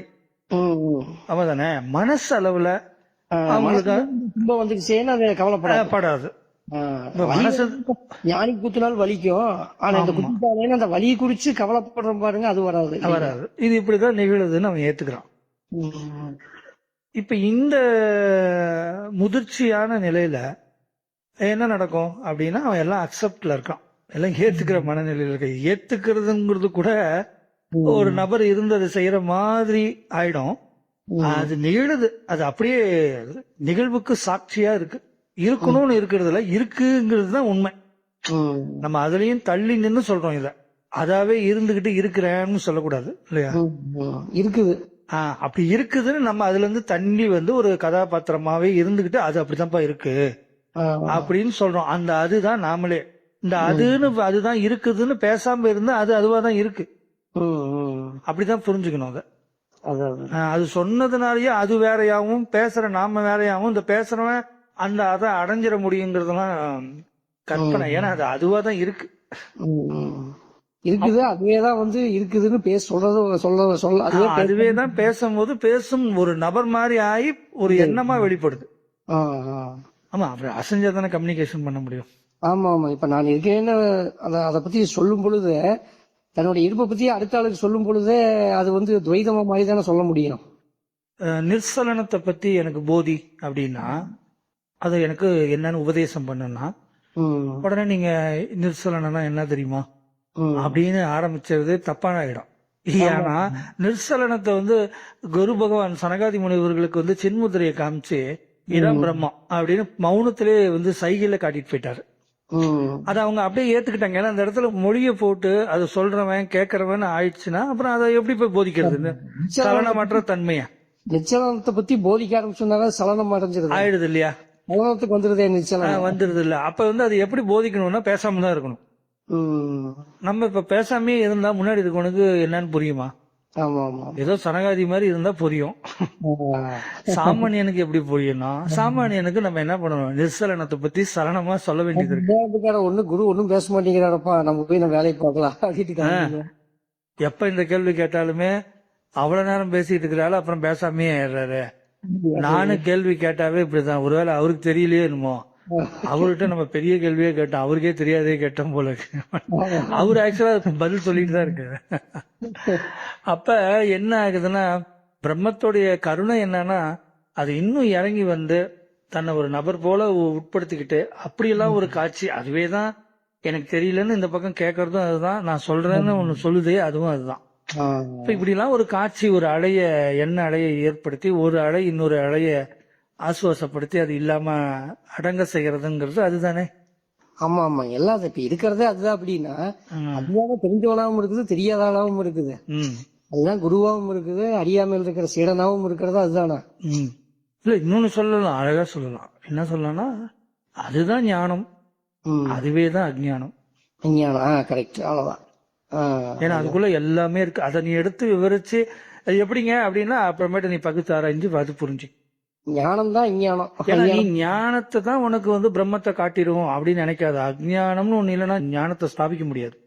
முடியாது. இப்ப வெயில்னு ஒண்ணு இல்லைன்னா நிழல ஸ்தாபிக்க முடியுமா? முடியாது. ஏன்னா உன்னை காட்டுறதுன்னு ஒண்ணு வேணும். இப்போ குணம்னு சொல்றதுக்கு வலி, அந்த வலி நிவாரணம்னு சொல்றதுக்கு அந்த வலி கொடுத்தா தானே அந்த நிவாரணம்ங்கிறதோட அருமையே தெரியுது நமக்கு. அதாவது நிர்குணம்ங்கிறது வந்து குணம் இல்லாதது ஒண்ணும் இல்லை அப்படின்னு சொல்றோம். அது ஒரு குணம் மூலியமா தானே சொல்ல முடியும். ஆமா ஆமா ஆமா. அதுக்கு இதெல்லாம் தேவைப்படுது. அது ஏன்னா இப்படித்தான் கம்யூனிகேஷன்னா இப்படித்தான் பண்ண முடியும்னு இருக்கு. இந்த கம்யூனிகேஷன் லெவல்லயே இருந்துகிட்டே புரிஞ்சுக்கணும்னா இது சாத்தியம் இல்லை. நீங்க சொல்றீங்க, நான் கேட்கறேன், அப்புறம் நான் புரிஞ்சுக்கிறேன், அப்புறம் நான் செயல்படுத்துறேங்கிற இதே மாதிரி முயற்சி செஞ்சு அதை வந்து செயல்படுத்த பாக்குறாங்க. இதே மாதிரி அவங்க செயல்படுத்த பார்க்கும் பொழுது அது செயல் செய்பவனாகவும் செயலுக்கு உட்படுத்துவதாகவும் இருக்கிறதுனால அது சாத்தியம் இல்லாம போயிடுது. நிர்சலனத்தை பத்தி நான் உங்களுக்கு சொல்றேன் அப்படின்னாவே பொய் தானே அது. நிர்சலனா என்ன தெரியுமா அப்படின்னு ஆரம்பிச்சு நிச்சலனத்தை இழந்துதானா சலனம் ஆகுது. அப்புறம் அந்த நிர்சலனத்தை வந்து நேரடியா போதிக்காம வார்த்தைகளால நிறைய சொல்லுவேன். உபமானங்கள்லாம் சொல்லி இதுதான் இப்ப வெயில்னா சூடு, நிழல்னா குளிர்ச்சி, நிழலோட அருமை வெயில்ல தானே தெரியும், இது நிர்சலனத்தோட அருமை சலனத்துல தான் தெரியும், ஆடினா தானே ஆடாம இருக்கிறதுனா என்னன்னு தெரியும், இவ்வளவும் சொல்லிட்டு போயிட்டே இருக்கணும். அதுக்கு நேரடியா கம்முன்னு இருந்தா அப்படிதான் இருக்குது. அப்ப ஒரு கட்டத்திலயும் ஒரு முயற்சியில நம்ம என்ன பண்றோம், அதாவது நீங்க எந்த விஷயத்த நினைக்கிறீங்களோ அந்த விஷயத்துக்கு முன்னாடி கூட ஒரு கேள்வி கேட்டீங்கல்ல என்கிட்ட. அப்ப எல்லா விஷயத்துக்கும் ஒரே ஒரு காரணம் தான், என்னன்னா அந்த நிர்சலனம் தான் நம்மளுடைய சொரூபம் இல்லையா. அந்த நிலையை நான் அடையறதுக்கு முயற்சி பண்ணனா, அதாவது அது ஆன்மீகம்ங்கிற பேர்ல முயற்சி பண்ணாலும் சரி, அந்த மாதிரி முயற்சி செஞ்சா அது சாத்தியமாங்கயா அப்படின்னு கேட்டீங்கன்னா, அது நிர்சலனத்தை நான் சரணப்பட்டு சாத்தியப்படுத்திடுவேன் அப்படிங்கறது சாத்தியமா? சாத்தியம் இல்லை. சாத்தியம் இல்ல. ஏன் அப்படின்னா அது ஏற்கனவே அப்படிதான் இருக்குது. அது ஏற்கனவே நீ எதை சாத்தியம்னு சொல்றியோ அதே சாத்தியத்துலதான் அதோடைய சொரூபமே இருக்கு. இங்க மாயை எதுன்னு பிரிச்சு எவ்வளவு லாஜிக்கா உண்மை மாதிரி இருக்குன்னு பொய்ய நீங்க கண்டுபிடிச்சிக்கணும். இதுல வந்து இத்தனை % உண்மை மாதிரி பொய் இருக்குப்பா, அதனாலதான் இது உண்மையா தெரியுது பொய் இல்லையா. இப்ப இருக்கிற ஒரு உண்மையிலுமே பொய் எவ்வளவு தூரம் இருக்குதுன்னு கண்டுபிடிக்கிறதோட இது உண்மைன்னு சொல்லிட்டு இருக்கோம்ல நம்ம. அந்த உண்மைய வந்து எந்த அளவுக்கு வந்து இது உண்மை மாதிரி கற்பிச்சிருக்குதோ அதுதாங்க அந்த நீங்க எதை உண்மைன்னு சொல்லி உங்களுக்கு காரணம் கற்பிச்சது இல்ல அது உண்மையாக்கிறதுக்கு, அது அவ்வளவும் பொய்ங்க. ஆமா தானே. இந்த உலகம் இருக்குதுங்கிறாங்க, ஏன் இருக்குங்கிறத ஈஸ்வரன் படைச்சாங்கிறாங்க. ஈஸ்வரன் யாருன்னா பிரம்மம் சரணம் அடைஞ்சதுங்கிறாங்க. அதுல வந்த முதல் நான்ற எண்ணம் தான் அத்தனை உயிரினங்களும் ஊடுருவி இருக்குதுங்கிறாங்க. ஒரு பிரம்மம் வந்து நிர்குணம் ஒன்னும் இல்லைன்னு சொல்லிடுறோம். ஆனா இந்த உலகம் இருக்குது, இந்த மாயையை நியாயப்படுத்தணும்னா, ஆமா உலகம் இருக்கான்னு கேட்டா இருக்குன்னு சொன்ன உடனே ஈஸ்வரன் வந்துட்டாரு, ஈஸ்வரன் ஏன் வந்தாருன்னு கேட்டா பிரம்மம் சரணம் அடைஞ்சதுங்கிறோம். எத்தனை நியாயத்தை கற்பிக்கிறோங்க. ஆமா தானே. இப்போ நீங்க சொன்னதான் இங்க இவரு சொல்லியிருப்பாருங்க, அதான் தெரியறதுக்கு வந்து இருப்பு கிடையாது, இருக்கிறது வந்து தெரியாது. அதாவது தன்னுடைய இருப்புனாலேயே அனைத்திற்கும் அந்த இருப்பு நிலை கிடைக்குது. நீங்க இருக்கிறீங்கன்றனாலதான் மத்ததுடைய இருப்பை பத்தி எல்லாம் பேசுறீங்க. அது ஏன் மத்தது இருக்கிறது தெரியுதுன்னா நீங்க இருக்கிறீங்க, இருக்கேன்னு ஒண்ணு இருக்கு. உங்க இருப்பு தான் அத்தனையும் ஊடுருவி நிக்குது இல்லையா. எல்லா கேள்விகளுக்கும் எல்லா ஜெகத்துக்கும் அதுவே ஆதாரமா இருந்துதானே எல்லாமே அதுதானே தோணுது, அதுதானே இருக்கு. ஆமா ஆமா ஆமா. ஆனா நம்ம வந்து காட்சி காண்பவன் அப்படின்னு போறதுனால அந்த காண்பவனுக்கு நியாயப்படுத்துற மாதிரி சொல்ல வேண்டியது இருக்கு. சொல்றதாவோ இல்ல காட்சிப்படுத்தி காமிச்சாவோ அதை ஒத்துக்கிற மாதிரி ஆயிடுதுல, இந்த மனசு ஒத்துக்குது இல்ல. ஆமாப்பா, மனசோட வேலையா அதுதானே. பயந்துக்கும், அதுக்கு காரணம் சொன்னீங்கன்னா அடங்கிடும். ஓ இதனால அப்படி நடந்தது, சரி சரி சரி நான் கூட பயந்துட்டேன் அப்படிங்கும்.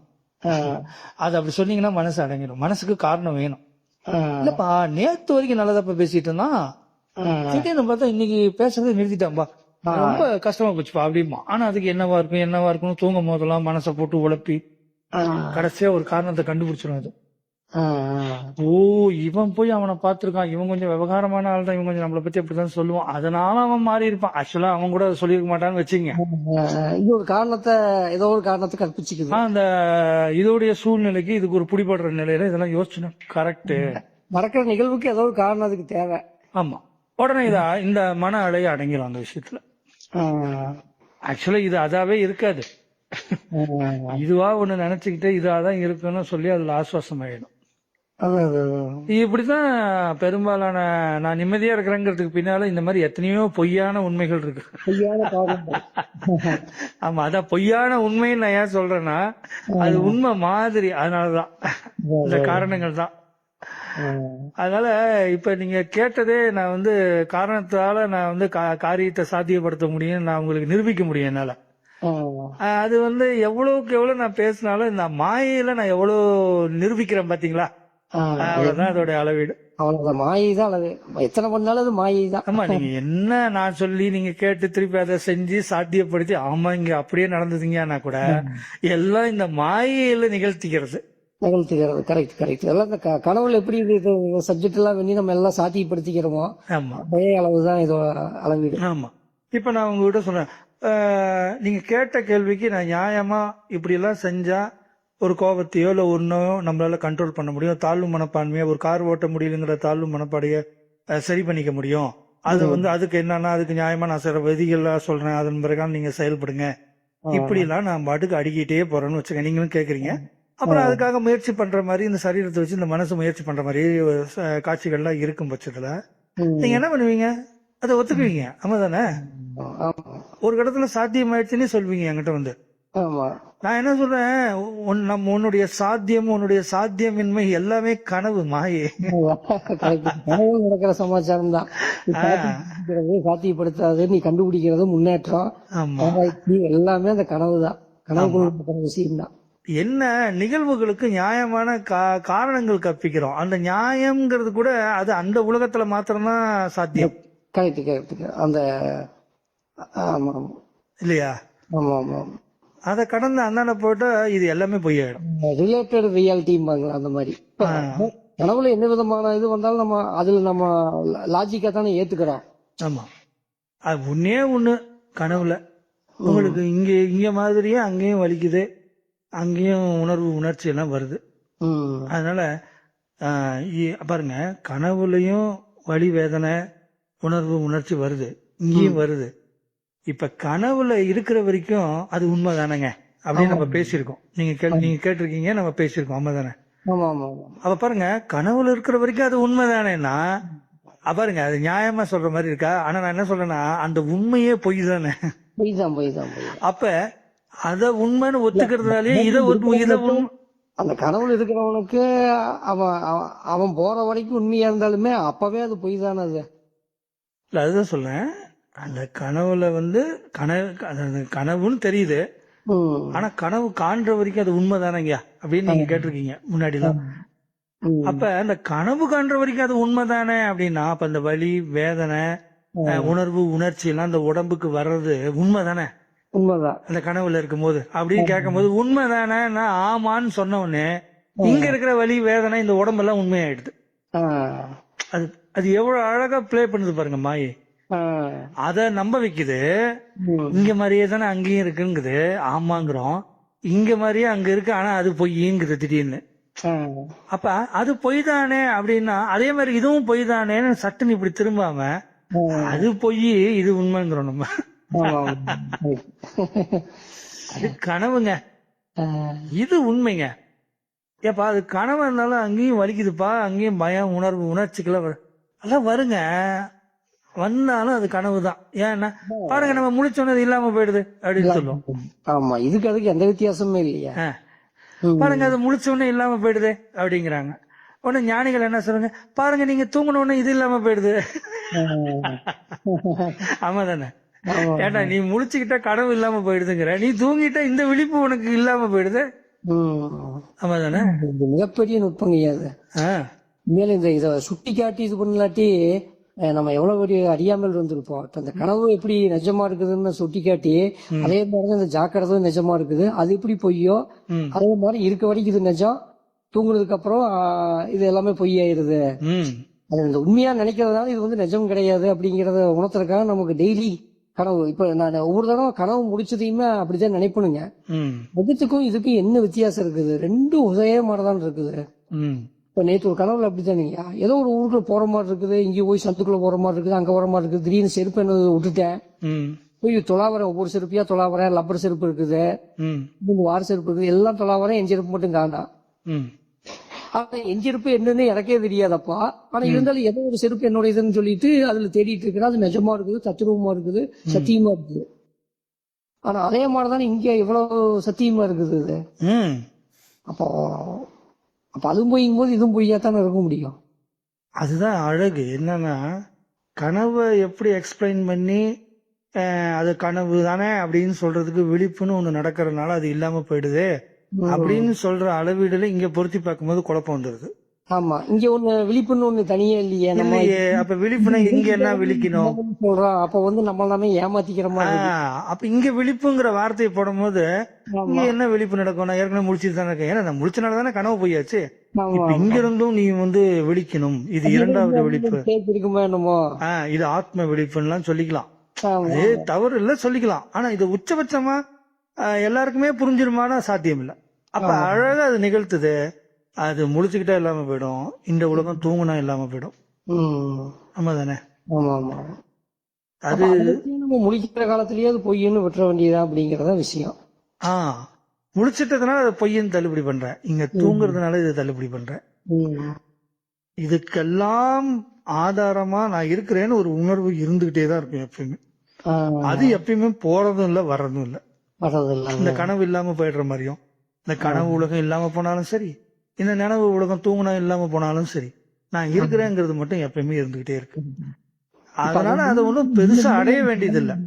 ஏனுங்கய்யா, அப்படி ஒண்ணு இல்லைன்னா ஆ, எந்த மனுஷனுக்கும் தூக்கம் கனவு விழிப்புன்னு மூணே தெரியாது. ஏதோ ஒரு ஸ்டேஜ் தான் தெரியும். ஆ, இந்த மூணு நிலையும் இருக்குதுன்னு சொல்றதுக்கு அதுவே தானே அத்தாட்சியா இருக்குது. கனவுலயும் அத்தாட்சியா இருக்கு, கலைஞ்சாலும் அத்தாட்சியா இருக்கு, தூங்குனாலும் அத்தாட்சியா இருக்கு, இப்பயும் அத்தாட்சியா இருக்கு. இப்ப மூணு அனுபவம் நமக்கு தெரியுதுன்னாவே மூணு நிலையிலயும் அது இருக்குதுன்னு தானே அர்த்தம். ஆமா, இந்த மூணு நிலையோட ஒப்பிடுறோம். நமக்கு இந்த மூணு நிலை தான் தெரியுதுனால இந்த மூணு நிலையோட ஒப்பிட்டு அது இருக்குதானேங்கிறோம். இது எல்லாம் மாயைக்கும் ஆதாரமா அது இருந்துகிட்டு இருக்கு. அது இன்னும் எத்தனை கலைகள் இருந்தாலும் அதெல்லாம் காரணம் காட்டி இது தானேன்னாலும் அதுக்கு பின்னாலையும் அது மட்டும்தான் இருக்கு. இருக்கு, அது அது அது எல்லாத்துக்கும் பின்னால. ஆமா, நம்மளுடைய அனுபவம் கனவு விழிப்பு தூக்கம் இது மூணு தான் நம்ம பேசிட்டு இருக்கோம் இல்லையா. ஒரு மாதிரி தேவர்கள் அந்த மாதிரி ஒரு உயர்ந்த நிலைன்னு சொல்லப்படுற அந்த நிலையில என்ன கனவு இருக்குமோ, அதாவது நல்லா ஒண்ணு யோசிச்சுங்க.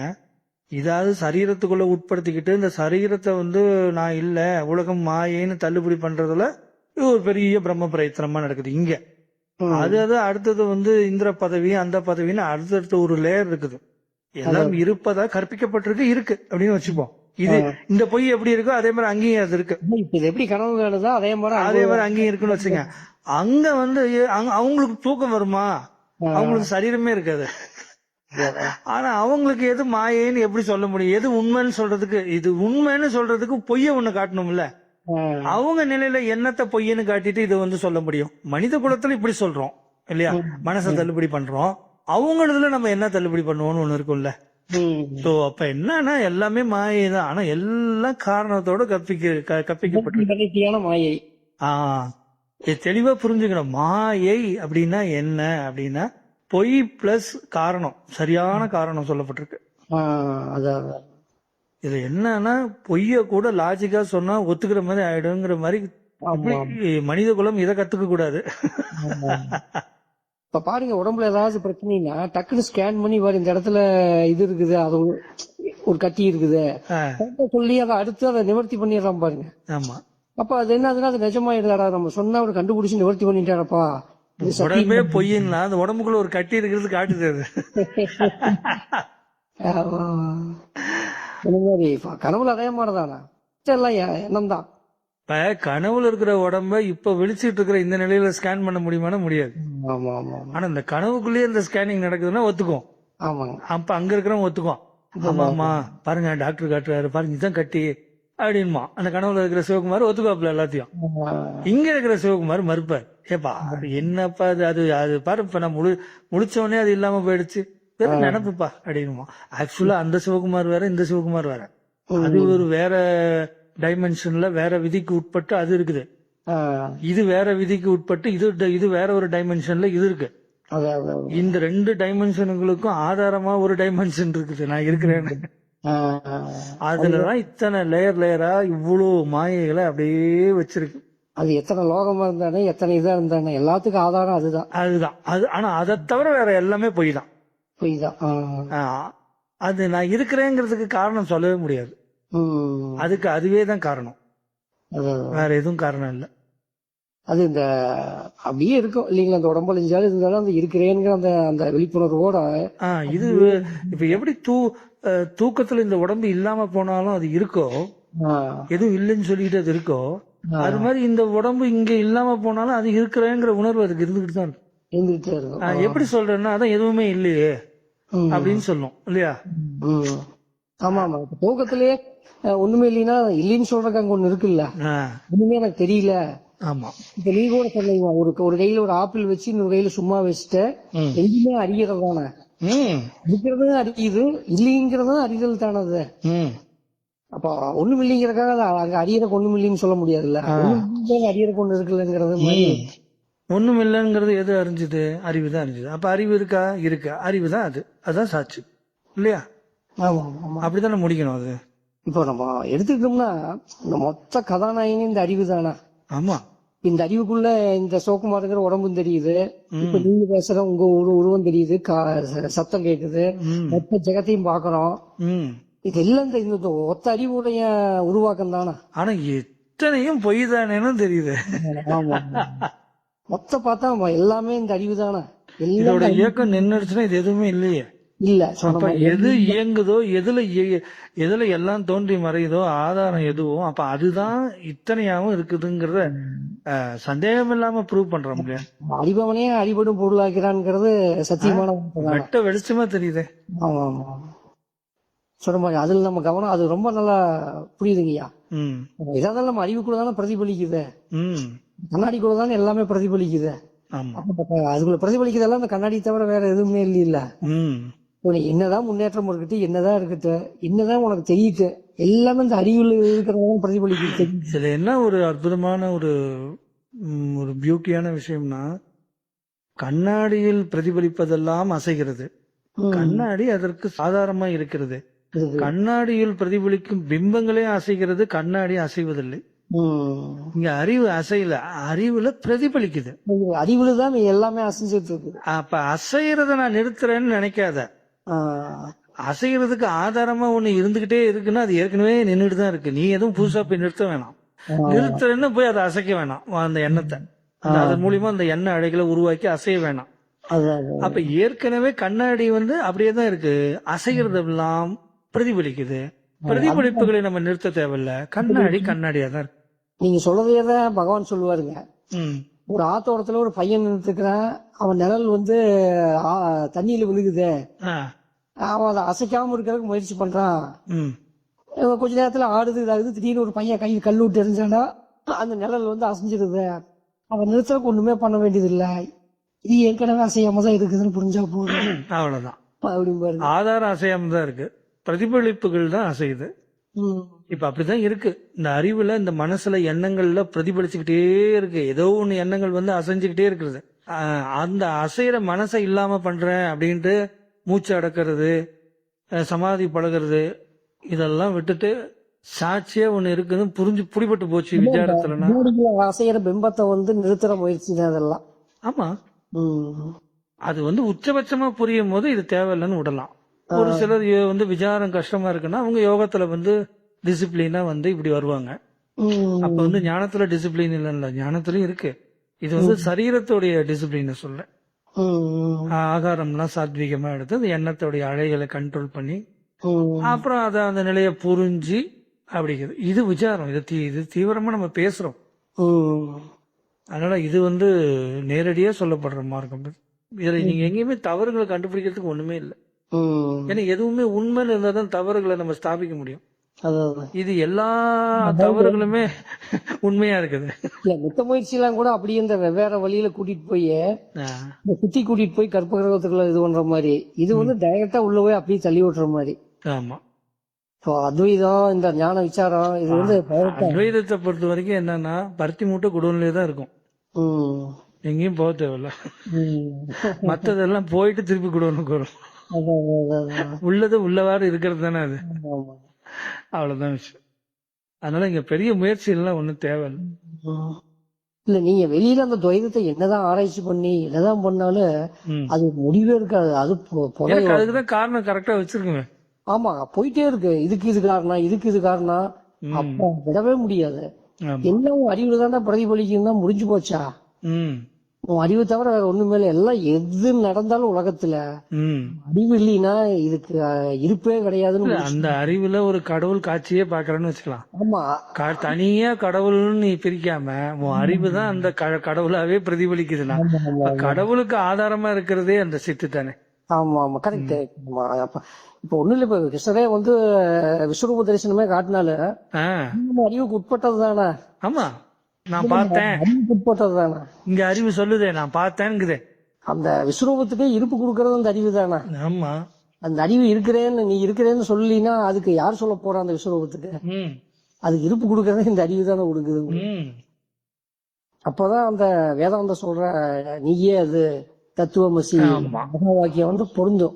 ஆமா. இது உண்மை புரிஞ்சாலும் சிவகுமார், அதுக்கு ஒரு அளவீடு இருக்கு. அந்த அளவு வரைக்கும் அவங்க தாக்கு பிடிச்சி வரணும் சிவகுமார். ஆமா கரெக்ட் கரெக்ட். இப்ப நம்மளே இவ்வளவு தூரம் சொல்றோம், ம் இவ்வளவு தூரம் உண்மைக்கு நெருக்கமா வந்து அது சொல்லுது. ம் சொல்றேன்னு வைங்க, இந்த அகங்காரம் சொல்லுது ம் புரிஞ்சதை வச்சு. ஆனா இருந்தாலும் அந்த நீங்க சொல்ற மாதிரி அது புரிஞ்சு வர வர வரைக்கும் பொறுமையா அது அது பயணம் தேவைப்படுது அதுக்கு. ஆமா. டக்குன்னு இதோட எல்லாருக்கும் மாறிடுறது இல்ல. ஆனா ஒரு நிலையிலயும் புரிஞ்சுக்கும் போது முன்னாடி இருந்ததுக்கும் இப்ப புரிஞ்சுக்கிறதும் வார்த்தை என்னமோ பிரம்மத்துலதான் போய் எல்லாம் பிரம்மம்னு முடிச்சாலும் கூட அந்த பயணத்தோடைய அளவீடுல ஒரு மாறுதல் தெரியுது. இல்ல இல்ல நான் முன்னைக்கு பெட்டரா இப்ப வந்திருக்கிறேன் போது, அப்ப இதே தானே, இதே சப்தம் தானே, எல்லாம் பிரம்மம் நீயே அதுன்னு தானே முன்னையும் பேசணும்னா அதை வந்து லாஜிக்கா ஸ்தாபிச்சிருப்போம் அன்னைக்கு பேசும்போது. அது இப்ப விசாரணையில் வந்து கரெக்டா அந்த விசாரணை பொருந்தி வருது அப்படிங்கிற மாதிரி நம்ம ஏத்துக்கிறோம். அதான் இன்னைக்கு வந்து என்னன்னா இன்னும் கொஞ்சம் இன்னும் ஒரு ஃபைன் டியூன் ஆன மாதிரி தெரியுது எனக்கு. அப்படின்னா அப்ப அதுக்கு உண்டான பக்குவம் வரும்போதுதான் அது இன்னமும் நெருக்கமா இருக்கிற மாதிரியே தெரியுது. இப்போ சாஸ்திரம் சொல்றது என்ன, உன்னை தவிர இங்க வேற எதுவுமே இல்லை அப்படின்னு சொல்லிடுது அறிவை. ஆமா. உன்னை தவிர இங்க உனக்கு அந்நியமா இங்க ஒண்ணுமே இல்லை அப்படின்னு சாஸ்திரம் சொல்றது. மொத்த சாரத்தோட எசன்ஸே அதுதான். இப்ப அதை எப்படி பாக்குறது நம்ம நடைமுறையில் பார்க்க வேண்டிய. இப்ப நம்ம அறியறதுக்கு நம்ம இல்லைன்னா, அதாவது நம்மனா அந்த அறிவாகிய நம்ம இல்லைன்னா இந்த உடம்பையும் அறிய முடியாது, வேற எந்த உடம்பையும் அறிய முடியாது, ஜெகத்தை அறிய முடியாது, எந்த வித்தியாசத்தையும் அறிய முடியாது. அப்ப இந்த அறிவு தானே எல்லாமா இருக்குது, இது இல்லைன்னு ஒண்ணுமே இல்லை, அப்ப நீதான் அது அப்படின்னுங்கிறது எவ்வளவு அததானே சொல்றாங்க அழகா. அகண்டமா இருக்கிறது கண்டமா இருக்கு, துண்டு துண்டா இதுவா அதுவாலாம் இருக்குது இந்த அறிவு. அப்புறம் இதுவே வந்து விசாரத்துல அகண்டமா இருக்கிறேங்கிறது புரிஞ்சுக்குது. ஆமாங்க. இப்ப நம்ம கனவுலயே எடுத்துக்கிட்டால ஒரு துவைதமா ஒருத்தன் எதிரி வர்றான், அவன் யாருன்னே தெரியாது, இதுக்கு முன்னாடி பார்த்ததே இல்லை, வந்து கண்ணபடி சத்தம் போடுறான், அடிக்கிறான், பண்றான், எல்லாம் நடக்குது. அவன் அவ்வளவு அவன் மேல நமக்கு விரோதம் இருக்குது, இது இருக்குது, இப்படி பண்ணிட்டானே அவமானப்படுறான். அந்த கனவுல முழிச்சு பார்த்தோம்னா எல்லாம் நம்ம அறிவுதாங்க ஆகுது எல்லாமே. அது அவ்வளவு அந்த கிரமமா கொண்டு வருவாங்க.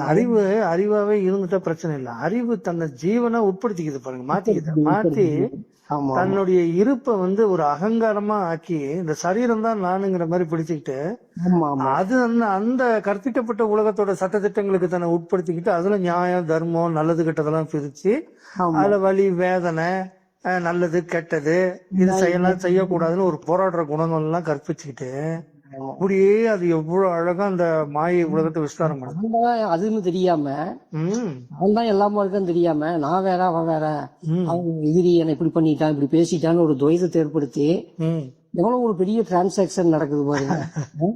அதுதான் என்னன்னா ஒண்ணுக்கு ஒண்ணு வந்து சலிச்சு போன மாதிரி ஒண்ணு வந்து சரி இன்னொன்னு பார்த்தா தெரிஞ்சு போயிடுது, டூப்ளிகேட்னு தெரியாத அளவுக்கு காரணத்தை சரியா கற்பிக்குது.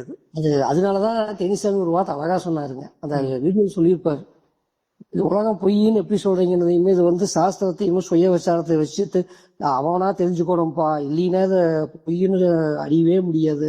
ஆமா, அவ்வளவு கஷ்டங்கிறது அது. ஆமா, இந்த மாயை அவ்வளவு தத்துருவமா அவ்வளவு கிரமமா இருக்கும். நீ அந்த அளவுக்கு ஞானத்துக்கு வெடி வச்சினா மட்டும்தான் அந்த மாயில தப்பிச்சு நீ அது பொய்ன்னு உணர முடியும். அவர் கூட சொல்லிட்டாரு, சாஸ்திரங்களை படிச்சு புரிஞ்சுக்கணும். இதுல எந்த சாஸ்திரத்தை கிரமமா படிக்கணும், முதல்ல எது படிக்கணும், அடுத்தது எது படிக்கணும், முடிவா எது படிக்கணும்னு ஒண்ணு இருக்குல்ல. ஆமா, இப்படி போனா பரவாயில்ல, எடுத்த உடனே முடிவை படிச்சுட்டு அதுக்கப்புறம் அங்க என்னமோ லாஜிக் ஒத்து வரலன்னு முதல்ல படிச்சுட்டு அப்புறம் நடுவுல கொஞ்சம் படிக்கிறதுன்னா, தெனிசாமி சொன்ன வசனம் காதுல விழுந்தா கூட எத்தனை பேருக்கு அது கிரமமா போய் சேருது. தெனிசாமி சொன்னத இதான் சொல்லிட்டாரு. ஆமா, அதை வச்சு நூல் புடிச்சு இந்த ஜீவன் வந்து இது என்ன தெரிஞ்சுக்கிறதுக்கு சாஸ்திரத்தை படிச்சு இப்ப இதெல்லாம் ஒவ்வொன்றையும் சேகரிச்சு அவர் சொன்னது கரெக்டா பொருந்துது, இந்த உலகம் பொய் இது நிச்சயா கனவுக்கு ஒப்பானதுன்னு சொல்றாங்க. அப்ப அதைத்தான் அவரு சொல்றாரு. அவன் அவ்வளவு லாஜிக்கா கிரமமா அது நடக்குது. இது விசாரத்தினாலதான் வந்து இதெல்லாம் இவ்வளவு கிரமமா சொல்றதுனாலயே தேனிசாமி உண்மையாயிடுறாரு, ஞானம் உண்மையாயிடுது, நமக்கு அஜ்ஞானம் போயிடுது, சிவகுமார் வந்து உண்மையா இருந்து இப்ப ஞானம் அடைஞ்ச மாதிரி எல்லாம் ஆயிடுச்சு. ஆமா ஆமா பார்த்தா பாருங்க, இப்ப ஞானம் அடைஞ்ச கதைன்னு ஒரு உண்மை வந்துருச்சு திடீர்னு.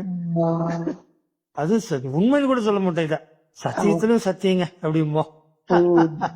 நான் பார்த்தா தெரிசாமி நான் இந்த அறிவுடைய ஒரு பகுதி தான். எல்லாம் பிரதிபலிப்பு தானே. பிரதிபலிப்பு, ஆமா எல்லாம் பிரதிபலிப்பு. ஆ, என்ன ஒரு ஆர்ட் கலை. ம். எப்படி? இந்த சின்ன வேலை இல்லைங்க, ஆமா ஆமா. அவ்வளவு கிரமமா. அது எத்தனை மொழிகள் பாருங்க. ம் ஒவ்வொரு ஊருக்கும் ஒவ்வொரு மொழி. அதை எப்படி அதெல்லாம் கண்டுபிடிச்சு அதை பேசி அதுக்கு ஒரு சத்தத்தை கொடுத்து அதுக்கு ஒரு அர்த்தத்தை கண்டுபிடிச்சு. ம் எனக்கு உண்மையாலுமே இந்த பிரம்மத்தோடைய லீலையில இந்த மொழி தான் எனக்கு பெரிய விஷயமா இருக்கும். ம் இத்தனை மொழி எப்படியா கண்டுபிடிச்சு அது பேசுது. ம் ஒவ்வொரு சத்தத்துக்கும் ஒவ்வொரு அர்த்தத்தை கொடுத்த. இது இந்தி, இது தெலுங்கு, இது கன்னடா, எத்தனை மொழி, 1500 மொழி இருக்குது. நீங்க மனுஷனுங்க பேசுறது மட்டும் சொல்றீங்க, மிருகங்கள் பேசுது, தாவரங்கள் கம்யூனிகேஷன். ஆமா, எறும்பு பேசுது, கொசு பேசுது. இத்தனை மொழி இங்க வச்சிருக்குல்ல டிரான்சாக்சன். அதுக்குள்ளேயே டீலிங் நடக்குது. ஒரு கொஸ்டின் ஒரு கொஸ்டின் டீலிங் பண்ணுது. ஒரு பாஷை படிபாசையில பேசிக்குது. கத்துதுங்கிறோம். அது ஏன் குறைக்குதுன்னா அதுக்கு ரெண்டு பேசிக்குதுங்க. பேசிக்குது ஏரியா நீ வரக்கூடாது. மிருக மொழி எத்தனை, அப்புறம் பறவைகள் மொழி, அப்புறம் அதெல்லாம் கணக்கு போடும்போது மனுஷ பயலுங்க பேசுறது கம்மிதான். கவிதா சொன்ன மாதிரி. அப்புறம் 2 மரமும் பேசிக்கும். என்ன சொல்றது, உணவுகளை கடத்தி பேசிக்குது இல்ல.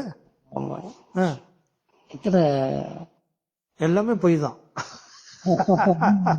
எல்லாம் பொய் தான். இதெல்லாம் ரொம்ப பிரமிக்க வேணாம். எப்படி இருக்குடா சாமி, உண்மைமா? அதான் சொல்றது, உண்மையெல்லாம் பொய், பொய்யெல்லாம் உண்மை சொல்லுவாங்களே. அதாவது ஞானிக்கு கிழக்கு உதிக்கிற சூரியன் மேக்க உதிச்சாலும் அதிசயம் ஒண்ணும் கிடையாது. ஆமா, ஏன்னா எல்லாம் பொய்ங்கிற போது கிழக்கு உதிச்சேன்னா மேக்க உதிச்சேன்னா சூரியனே போயிடா அப்படின்னா. அதுதான் அங்க இருக்கிற விஷயமே. நிறைய பேர் புரிஞ்சுக்கிறது என்ன பண்ணிப்பாங்கன்னா, கிழக்கு உதிக்கிற சூரியன் மேற்கே உதிச்சாலும் ஞானிக்கு அது அதிசயமா தெரியாது. ஏன்னா எல்லாம் மாயை, என்ன வேணா நடக்க வாய்ப்பு இருக்கு அப்படின்னு அவ்வளவு அளவு புரிஞ்சுக்குவான். கிழக்கு மேற்கையே இந்த அளவுக்கு புரிஞ்சுக்குவோம். ஏன்னா அதுதானே காரணம் காட்டியிருக்காங்க. இப்ப நீங்க ஒரு வார்த்தை சொன்னீங்க, சூரியனே பொய். சூரியனே பொய்னா அப்புறம் கிழக்கு எது மேற்கு எது போயா அப்படின்ற மாதிரி ஆயிப்போச்சா. ஆனா சூரியன் பொய்ன்னு தெரியாத அளவுக்கு கிழக்கு மேற்கு மட்டும் வச்சுக்கிட்டு யோசிச்சா சூரியன் உண்மையாயிடுது. சூரியனே பொய் இல்ல. அந்த விஷயமே இப்ப நீங்க வெளிப்படுத்தும் போது என்ன சொன்னீங்க, கிழக்கே உதிக்கக்கூடியது மேற்கே உதித்தாலும் போது எப்ப அப்படிலாம் நடக்குமா அப்படின்னு யோசிக்கிறோம். பாருங்க, கிழக்குல உதிக்கிறது எப்படி இப்ப மேற்குல உதிக்கணும்லாம் யோசிப்போம். சரி, அப்படியெல்லாம் நடந்தா கூட ஞானி ஆச்சரியப்பட மாட்டான். ஏன்னா அவன் ஆச்சரியப்பட மாட்டான், அந்த அளவுக்கு பக்குவமா இருப்பான்னு நினைச்சுக்குவான் இவன். விஷயம் நோண்டிக்கு பார்த்தா தான் தெரியும், சூரியனே போய் அப்படின்னா கிழக்கு மேற்கெல்லாம் போட அப்படின்னு. அறிவுன்னு ஒண்ணு இல்லைன்னா சூரியனே தெரியாது. ஆமா தானே. உன் அறிவு பிரகாசத்துல சூரிய பிரகாசம்லாம் ரொம்ப சின்னது, தூசு மாதிரி. மொத்த ஜெகம் இருக்கிறதுக்கு இந்த அறிவு தானே சாட்சி. இத நடைமுறையில பொருத்தி பார்க்கும்போது அது ஒரு ஆச்சரியமா இருக்குது. ஆமா, அது இந்த மாயை உடைக்கிறதுக்கு இது ஒரு பெரிய யுக்தி. அது சாஸ்திரம் குரு நம்ம நீங்க இந்த மாயை பார்க்க பார்க்கத்தான் அது உடையும். ஒவ்வொன்னா உள்ள உடைஞ்சுதான் அந்த பக்குவம் வரும் இந்த அறிவு. இப்ப நம்ம என்னதான் பிரச்சனைன்னு சொல்றோம், எல்லாம் நம்ம அறிவுல நடக்கிற விஷயம் தானே. ஆமா, அறிவு இல்லாம ஒண்ணு கூட நம்ம இது இருக்குதுன்னு நடக்குதுன்னு நம்ம சொல்லவே முடியாது. இதுல புரிஞ்சவனுக்கும் சரி புரியாதவனுக்கும் சரி எல்லாம் அப்படிதான் நடக்குது. புரியாதவன் மனசுங்கிறான். Correct correct correct. நான் சொல்றேன் அகங்காரத்துல. ஆமா, புரிஞ்சவன் இப்படி சொல்றான். ஆமா, அறிவு இல்லாம நல்லது கெட்டது ஒண்ணுமே கிடையாது. அதுதானே அந்த காலத்திலயும் சொல்றாங்க, நான் அசைந்தால் அசையும் அகிலம் எல்லாமே. நம்ம அதை மனசளவு நிறுத்திட்டு நானு அதுன்னு ரெண்டாம் மட்டும் அந்த துவைதமா நிப்பாட்டும் பொழுதுதான் பெரிய ப்ராப்ளம். ஆமா, அது மொத்தமா தன்னுடைய தான் அறிவாகிய தான் அத்தனை பிரதிபலிப்புன்னு புரிஞ்சுக்கிட்டா அவ்வளவுதான். அதுக்கப்புறம் அது நிகழ்ந்துகிட்டு இருந்தாலும் அது காணல் நீர் மாதிரி மாயைன்னு தெரியும். தாகத்தை தனிக்க அங்க போய் நம்ம முயற்சி பண்ணிட்டு இருக்க மாட்டோம். நம்ம அறிவு இருக்குது, அதுல பிரதிபலிக்குது, அவ்வளவுதான். நல்லா புரிஞ்சுக்கணும். என்ன புரிஞ்சுக்கணும், அறிவு அசையாமதாப்பா இருக்கு, பிரதிபலிப்புகள் அசையுது. அதனால அசையாம இருக்கிறதுக்கு என்ன பண்ணணும்னு பிரதிபலிப்பை பார்த்து நீ எதுவும் முயற்சி பண்ணாத. அது மனசு தானா வந்த மாதிரி தானா போயிட்டு இருக்கும். நீ இவைகளுக்கெல்லாம் ஆதாரமான கண்ணாடி அசைகிறது இல்ல, அது அப்படியேதான் இருக்கு. பிம்பம் வரும், தோன்றும், மாறும். ஆமா, போயிட்டே இருக்கும். கண்ணாடி எந்த மாற்றம் இல்லாம இருந்துகிட்டே இருக்கும். ஆமா, இதுதான் விவேகம். இந்த விவேகம் இருந்தா இந்த அறிவு இங்க நடக்கிற லீலைகள்ல மாட்டாம இருக்கும். அதான், அதான். இது தனியா ஏதோ ஒரு விஷயத்துல மட்டும் சாத்தியம் சாத்தியம் இல்லை அப்படிங்கறது இல்ல. என்ன சாத்தியப்படுத்தினாலும் பொய் தான். இதுதான் அந்த அம்மா சொல்றாங்க, ஆ. அதெல்லாம் மீராபாய். ஆ. அதாவது நான் கிருஷ்ணகிட்ட வந்து எனக்கு வந்து இந்த சம்சார கடலை கடற்கரைக்கு ஒரு படகு கேட்டேன். ம். கேட்டுட்டு திரும்பி பாக்குற இந்த கடலையே வத்த வச்சுட்டாங்க அப்படின்னு என்ன இருக்குன்னா, அப்படி கடலை வத்த வைக்கிறது இல்ல, நான் தான் எல்லாமேங்கிற பெரிய அந்த புரிதல் ஏற்பட்டுருச்சு. ம். அந்த அந்த அறிவு ஏற்படதான் மொத்த விடுதலைன்னு சொல்ல முடியலைங்க. ஆமா.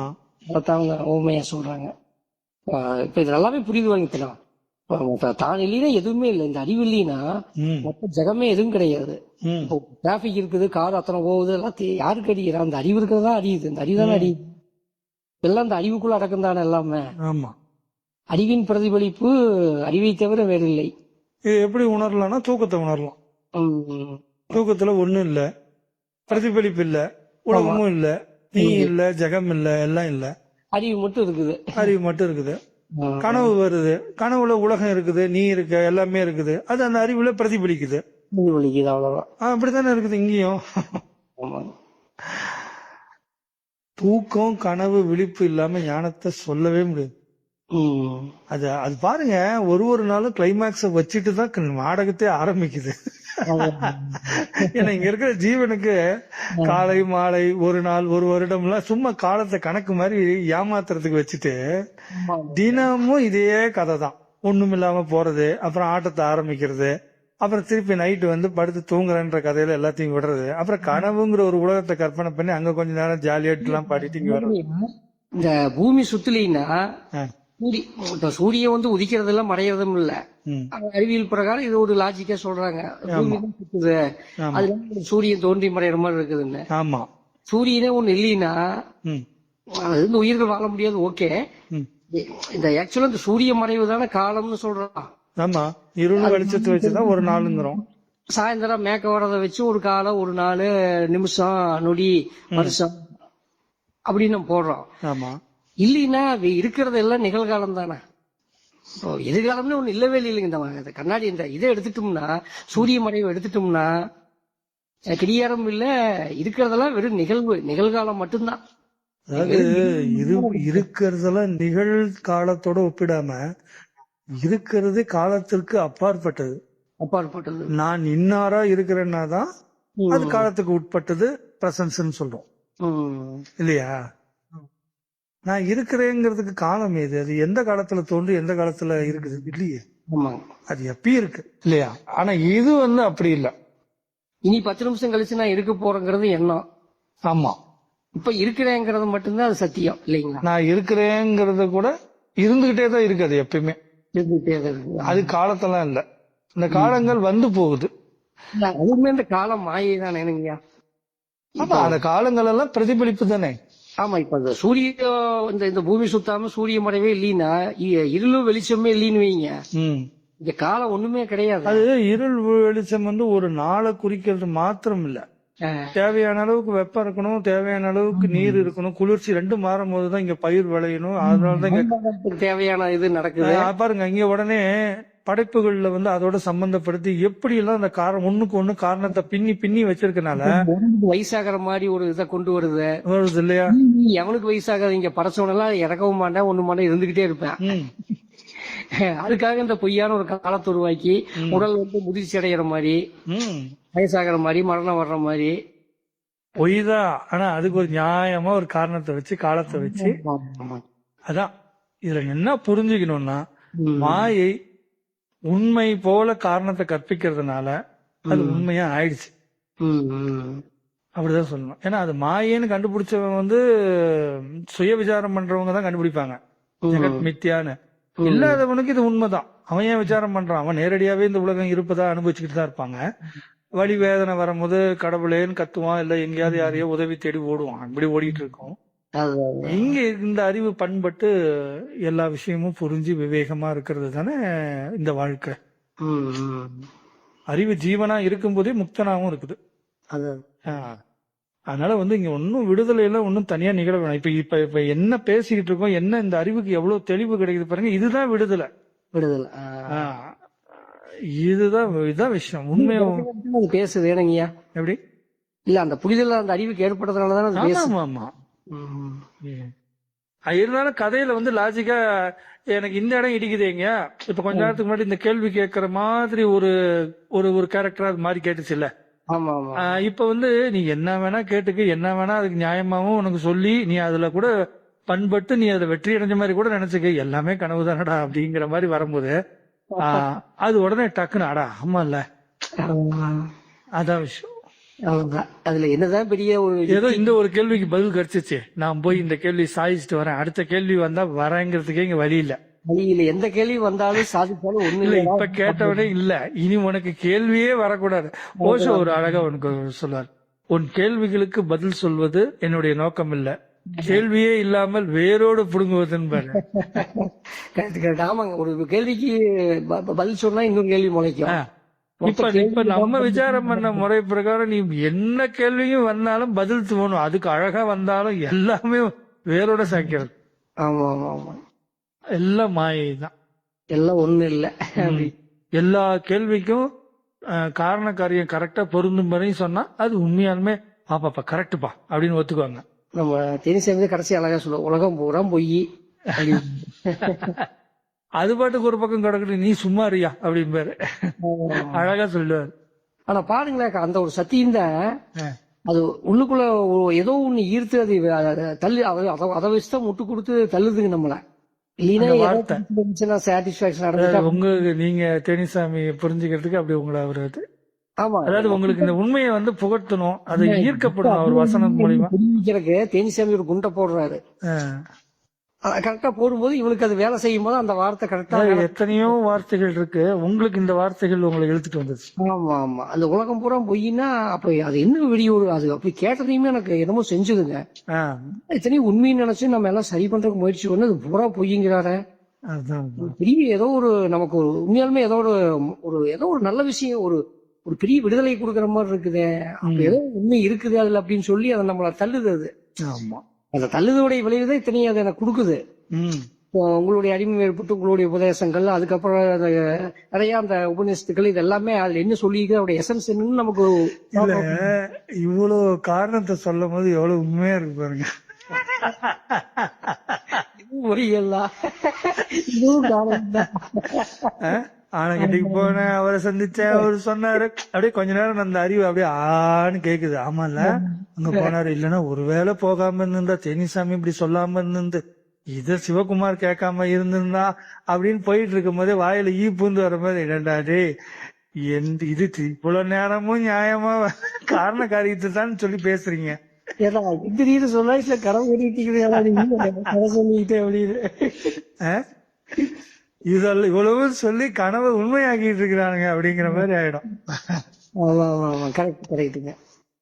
அதான் இதுதான் ஞானம், டக்குன்னு முடிச்சுக்குது இல்ல இது. ஆமா ஆமா, விட்டோம்னா அது டப்புன்னு தோல் மாதிரி போத்திக்கும். ஏதாவது ஒண்ண வச்சுட்டு இன்னும் ஒரு 10 இன்னும் ஒரு 2-3 நிமிஷம் விட்டுருந்தோம்னா எக்ஸ்ட்ரா இன்னும் ஒரு 10-15 இதை அப்படியே அவிழ்த்து விட்டுருக்கோம். அப்புறம் நம்ம 2 பேர் பேசுனது பாருங்க, இப்படி சொன்னதுன்னு இன்னும் 2-3 கதைகள்லாம் வரும்ல. இது வந்தாலும் எல்லாம் கனவுல நடக்கிற சமாச்சாரம் தான். ஆமா, இல்ல இப்ப என்ன ஒரு பாருங்க, எவ்வளவு காரண காரியத்தை தகுந்த மாதிரி சரியா உங்களுக்கு சொன்னா கூட ஆமாப்பா அப்படித்தாப்பா இருக்கும், அதனாலதான் அது பேர் மாயை, அதனாலதான் அது பேர் உண்மைன்னு சொல்லக்கூடாது இனிமே இல்ல. ஆமாப்பா எல்லாம் பொருந்தி வர மாதிரிதான்ப்பா இருக்கும், காரண காரியம் கரெக்டா இருக்கும், அப்பனா உண்மைதானே, என்ன அதனாலதான்ப்பா அது பேர் மாயை. அப்ப எதிரா உண்மை என்ன, ஒன்ன தவிர ஒரு உண்மையும் இல்லடா. உண்மைன்னு ஒண்ணு இருந்தா அது நீ மட்டும்தான், சத்து மட்டும்தான் இல்லையா.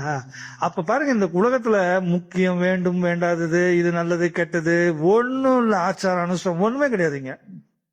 மகாவாக்கியம் சொன்னது எவ்வளவு நீயே அது எவ்வளவு பொருத்தமா இருக்குது பாருங்க. நீதான் அது, நீதான் அறிவாகி, நீதான் எல்லாமா இருக்கிற, எந்த கதையும் இருந்தாலும் சரி. விசாரிச்சு இந்த இடத்துக்கு பேசும்போது, அந்த இடத்த நினைச்சு பேசும்போதே அது அந்த நிலைக்கு போகுது. ஆமா ஆமா ஆமா, கரெக்ட். அது புரிபடுது பாருங்க, அந்த அறிவுல எல்லாமே பிரதிபலிக்குதான். நம்ம என்னமோ நான் வேறையா அது வேறையும் நினைச்சிருப்போம், ஆனா எல்லாமே நமக்கு தெரியறதெல்லாம் இந்த அறிவுல தான் பிரதிபலிக்குதுன்னு ஒரு டக்குன்னு அது புரியும் பொழுது அது அவனாலே அவன் அதாவது நம்ம என்ன பண்றோம்னா ஒரு சில கட்டங்கள் அப்படிதான் பண்ணணும். என்னன்னா ரிவர்ஸ் இன்ஜினியரிங் பண்றது. இதெல்லாம் சொல்லி நியாயப்படுத்தினதுக்கு அப்புறம் ஆமாங்கய்யா இதாங்க உண்மையா இருக்கும் அப்படின்னு சொல்றோம் இல்லையா? இப்படிதானே சொல்லுவோம் எப்பயுமே வழக்கத்துல. இப்ப நம்ம புரிஞ்சுக்கிட்டனால என்ன சொல்றோம் பாத்தீங்களா, இதுதான் பொய் அப்படின்னு சொல்ற ஆரம்பிக்கிறோம். ஆமா தானே? ஏன்னா அதுலதான் இவ்வளவு நியாயம் தேவைப்படுது. பொய்ய மெய்யாக்குற வேலையை தானே காரண காரியங்கள் கற்பிக்கப்பட்டிருக்கனால அப்ப இது உண்மைதானே அப்படின்மா. அதான் சொல்றேன், இதுதான் மாயை. அது பொய்ன்னு சொல்ல முடியாது, ஏன்னா அது இருக்கிற மாதிரி தானே இருக்குது அது. அதனால மாயை அப்படின்னா என்ன அர்த்தம்? வந்து கனவு இருக்குதான்னா இருக்குதுன்னு சொல்ல முடியாது, இல்லைன்னு சொல்ல முடியாது. ஆமா, ஏன்னா ஒரு நிலையில் இருக்குது, இன்னொரு நிலையில் இல்லாம போயிருது. இதுதான் சாஸ்திரம் அனிர்வச்சனீயம். ஆமா, இருக்குது இல்ல, அதாவது இருக்கிற மாதிரி. ஆமா, அதுதான் மாயைன்னு சொல்றது. இல்லைன்னு சொல்ல முடியாது. இப்ப இங்க இப்ப இவ்வளவு கோட்பாடுகளும் இவ்வளவு நியாயமும் நம்ம இந்த மாயைக்கு தானே கற்பிக்கிறோம். ஆமா ஆமா, கரெக்ட். ஆன்மாக்கு ஒன்னும் நியாய தர்மம் எல்லாம் ஒண்ணும் இல்லையே. ஆமா ஆமா, அது எப்பயுமே அப்படியே தானே இருக்கு, நிர்குணமா.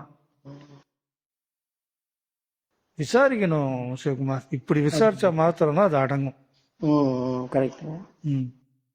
அதுதான் அதுக்கு நேர்வழி. ரிசல்ட் உடனே கையில இருக்கு பாருங்க, இப்பயே இந்த நிமிஷமே.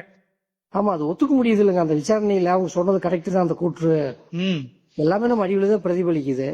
பிரதிபலிச்சு நம்ம அறிவுலயே அது எதுவுமே நம்ம அறிஞ்சிக்கவே முடியாது. இந்த பொருள் இருப்புறதுக்கு உண்டான அர்த்தமே இல்ல. இந்த அறிவுல ஒரு பொருள் அறியலினா, அந்த ஜகத்தை அறியலினா அந்த ஜகத்துக்கு இருப்பே இல்லையா? அப்ப நம்ம அறிவுக்குள்ள பிரதிபலிக்கிறதெல்லாம் நம்ம அறிவாதானே இருக்க முடியும். அப்படிங்கிற விசாரணையில அது அந்த சத்தியத்தை முழுசா நம்ம சந்தேகம் எல்லாம் ஏத்துக்க முடியுது இல்லைங்க. என்ன ஏத்துக்கு டெய்லியுமே அனுபவமே இருக்க தூக்கத்தினால. ஆமா, அறிவு இயங்காம இருந்தா உலகம் இல்ல, நான் இல்லன்னு தெரியுது.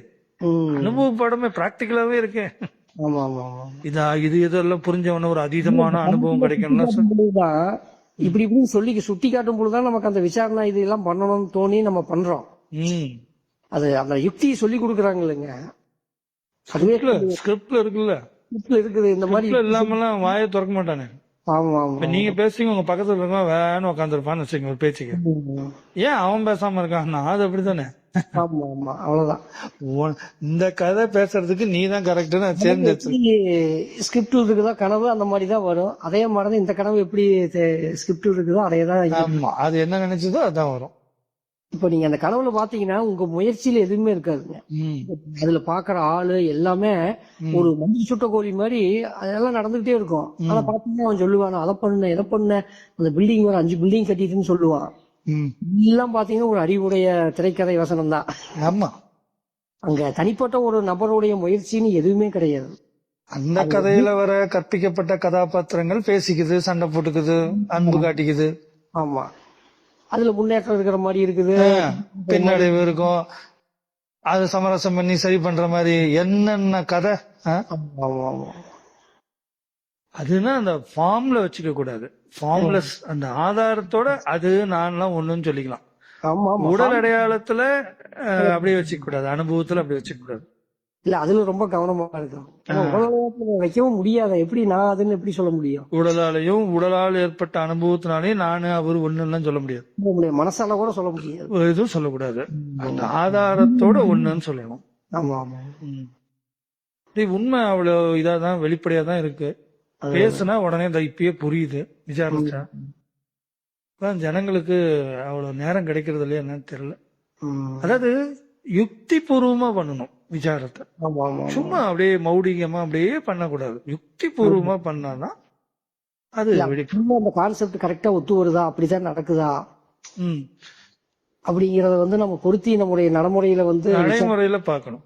நடைமுறையே பொய் தான் இருந்தாலும் இந்த மாயை அப்படித்தான் நம்ம எப்படிதான் விசாரிக்கிறது.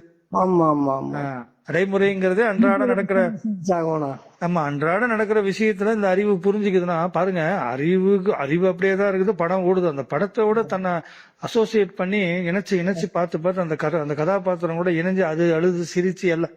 நான் சொல்றது அறிவு சிவகுமார்ங்கிற கதாபாத்திரம் படம் ஓடுது, அந்த சிவகுமாருக்கு நடக்கிறதெல்லாம் தனக்கு நடக்கிறதா நினைச்சு அழுகிறது, புலம்புறது எல்லாமே தனக்கா நடக்கிறதா நினைக்குது இல்ல. அதுல இருந்து விவேகம் ஆகணும் இல்ல. வெறும் கதை.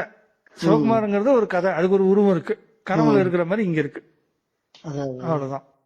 அதோட இதை இணைச்சுக்கிட்டு அந்த கனவு உலகத்துல இருக்கிற சட்டத்திட்டங்களுக்கு எல்லாம் உட்படுத்திக்கிட்டு அதெல்லாம் உண்மை, அதை மீறினா தண்டனை. இவன் வந்து தன் மேல நடக்கிற அந்த படத்தையெல்லாம் தனக்கு தான் நடக்கிற மாதிரி நினைச்சுக்கிற மாதிரி. தனக்கு தான் நடக்குது, தானே தான் யோசிக்கிறோம், நம்ம தான் இப்படி இடைவிடாம யோசிச்சுக்கிட்டு இருக்கோம்னு நினைச்சுக்கிட்டு. ஆமா ஆமா ஆமா ஆமா. அப்ப நான் சிந்தனையற்று இருக்கிறதுக்கு நான் என்ன பண்றதுன்னா, நீ ஏற்கனவே அப்படிதான் இருக்கிற, அதுவா ஓடிட்டு இருக்கு. இப்ப இந்த இடம் இந்த சிந்தனையற்று அது எப்பயுமே நீ வெறும் கண்ணாடியா இருக்கிற எண்ணங்கள் அதுவா ஓடிக்கிட்டு இருக்குது காட்சிகள் மாதிரி அப்படிங்கறத மட்டுமே ஒரு நாளைக்கு மேல பேசலாம். இதை எடுத்து பேசினாவே இன்னும் பல கதவுகள் புரியும் நிறைய இடத்துல. ஆமா, இந்த எப்படி இந்த செயல்கள் இந்த அறிவுல பிரதிபலிக்குதோ அந்த மாதிரி இந்த எண்ணங்கள், அனுபவம் எல்லாமே, உணர்வு, உணர்ச்சிகள் எல்லாமே இந்த அறிவுல பிரதிபலிக்குது, வந்துட்டு போகுது. இல்ல எண்ணங்கள் எப்படி தோன்றுது, அதுவா தான் வருதுன்னா அது எப்படி? அது வந்து அதோட பிரதிபலிப்பை மாத்திரம் தானே இது இருக்குது. ஆனா பிரதிபலிப்பா இருக்கக்கூடிய இந்த அறிவு, அதாவது ஆதாரமா இருக்கிற அறிவு தான் தான் அது அப்படின்னு நினைக்குதா, இல்ல அந்த கதாபாத்திரமே தன்னை அறிவுன்னு நினைச்சுக்கிட்டு நம்ம எல்லாம் இப்படி நினைக்க கூடாது, நம்ம வந்து முக்தனா இருக்கணும்னு இந்த கதாபாத்திரங்களே முக்தன் மாதிரி வேஷம் போடுதா அப்படின்னு பல ஆங்கிள் கேள்வி கேட்கலாம்ல. இப்ப நினைச்சு பாருங்க, திடீர்னு சிவகுமார் இல்லைன்னு சொல்லிட்டு இந்த ஞானி என்ன பண்றாரு, ஒரு கதாபாத்திரமா இருந்துகிட்டு இதெல்லாம் இப்படித்தானே இருக்கணும்னு ஒரு கதாபாத்திரம் உருவாயிடுதுன்னு வச்சுங்க. அவரு வந்து பிரம்மத்தை பத்தி கேள்வி கேட்டுட்டு இருக்காருன்னா அதுவும் போய் தானே. ஆமா ஆமா, இப்ப சிவகுமார புறந்தள்ளிட்டு ஒரு ஞானி உருவானாலும் அவனும் போய் தானே. அது அப்படி இல்லாம இப்ப சிவகுமார புறந்தள்ளிட்டு ஒரு ஞானி இருக்கிறதுக்கு தான் இவ்வளவு வேலை பார்த்துட்டு இருக்காங்க நிறைய பேர். அப்படி ஒருத்தர் உருவாயிட்டாங்கிறதே தெரியாம இருப்பாங்க. அடையாளமே பொய்ங்கிறோம், அதுல சிவகுமார அடையாளத்தை பொய்ன்னு சொல்லிட்டு ஞானி அடையாளம் வந்துட்டா அப்புறம் அதுவும் பொய் தானே. அடையாளமே அப்ப அதையும் தள்ளுபடி பண்ணா உள்ளது உள்ளவாறு இருக்குது. அது இருக்குதான நீ தெரிஞ்சுக்கிறதுக்கு நீ இருக்க மாட்ட, நீ நான் ஒண்ணு இருக்காதாங்க. அப்ப ஏற்கனவே அது அப்படிதான் இருக்கு. இந்த படங்கள்லாம் அதுல ஓடிக்கிட்டு இருக்கு, அவ்வளவுதான். நீங்க இதுல எவ்வளவு சவால் வந்தாலும் சரி, சவால்ல ஜெயிச்சாலும் சரி, எல்லாம் இந்த ஸ்கிரீன் பிளேல இருக்கிற கதையில ஓடிக்கிட்டு இருக்கிற கதை தான் அது. அந்த கதையில நியாயத்தெல்லாம் சொல்லி இவரு சொல்லி கொடுத்த மாதிரியும், அதை கேட்டு தெரிஞ்சுக்கிட்ட மாதிரியும், அப்புறம் அதை சரி பண்ணி சாதிச்சிட்ட மாதிரியும் கதை, எல்லாம் கதை அப்படி நுட்பமா எழுதியிருக்கோம். 100 நாள் ஓடும், வெள்ளி விழா எல்லாம் காணும். ஆமா, அதெல்லாம் கடைசியில இந்த படம் ஓடி முடிஞ்சோன்னா பால் ஊத்திடுவாங்க பேனர்லாம் வச்சு. படம் ஆரம்பிக்கும் போதுதான் இப்பெல்லாம் பேனர் வச்சு பால் ஊத்துறது. இங்க படம் முடிஞ்சோன்னா பேனர் வச்சு பால் ஊத்திடுவாங்க, பால் அபிஷேகம் நடக்கும். ஆமா, அடுத்தது அங்க எங்கேயோ ஒரு இடத்துல இங்கான்னு கத்திக்கிட்டு கிடக்கும் குழந்தையா. புது கடைசியில இங்கேயும் பாலு அங்கேயும் பாலு, பால்ல முடிஞ்சு பால்லயே ஆரம்பிக்குது. அதான் பகவான் அழகா சொல்லுவாருங்க, அதாவது அந்த கடைசி மூச்சு இழுக்குது இல்லைங்கய்யா, டக்குன்னு அந்த கடைசி மூச்சு இப்படி இழுத்து விடும்பொழுது டக்குன்னு அங்க இழுக்குங்களாமா. அது எங்க பிறவி எடுக்குதோ அந்த இடத்துல குழந்தைய ஒரு மூச்சு இழுத்து அங்க வந்துருமா. அது எவ்வளவு அழகான பொய் பாருங்க. நம்ம எவ்வளவு அழகான உண்மைன்னு சொன்னோம், ஆனா இது எல்லாமே பொய் தானே. பொய் தான் உண்மைன்னு அப்புறம் திரும்பவும் மாயை, திரும்பி பஸ்ல இருந்து ஆரம்பிக்கும். இதெல்லாம் மாயின்னு சொல்றதுக்கு அர்த்தமே எல்லாம் போயிருங்க. அது உண்மைன்னா அப்புறம் நீ சம்சாரம் உண்மைன்னு ஒத்துக்கத்தானே வேணும். ஆமா ஆமா, தள்ளுபடி பண்ண எல்லாமே பண்ணித்தானே ஆகும். ஆமா, அப்ப அதுவும் பகவான் உள்ளவாறு சொல்றாரு, ஆனா இத்தனை நிகழ்வும் பொய் தானே அப்படிங்கும் போது ஒட்டுமொத்தமா தள்ளுபடி பண்ணும்போது உண்மை மாதிரியான பொய். ஆமா, உண்மை மாதிரியான பொய்.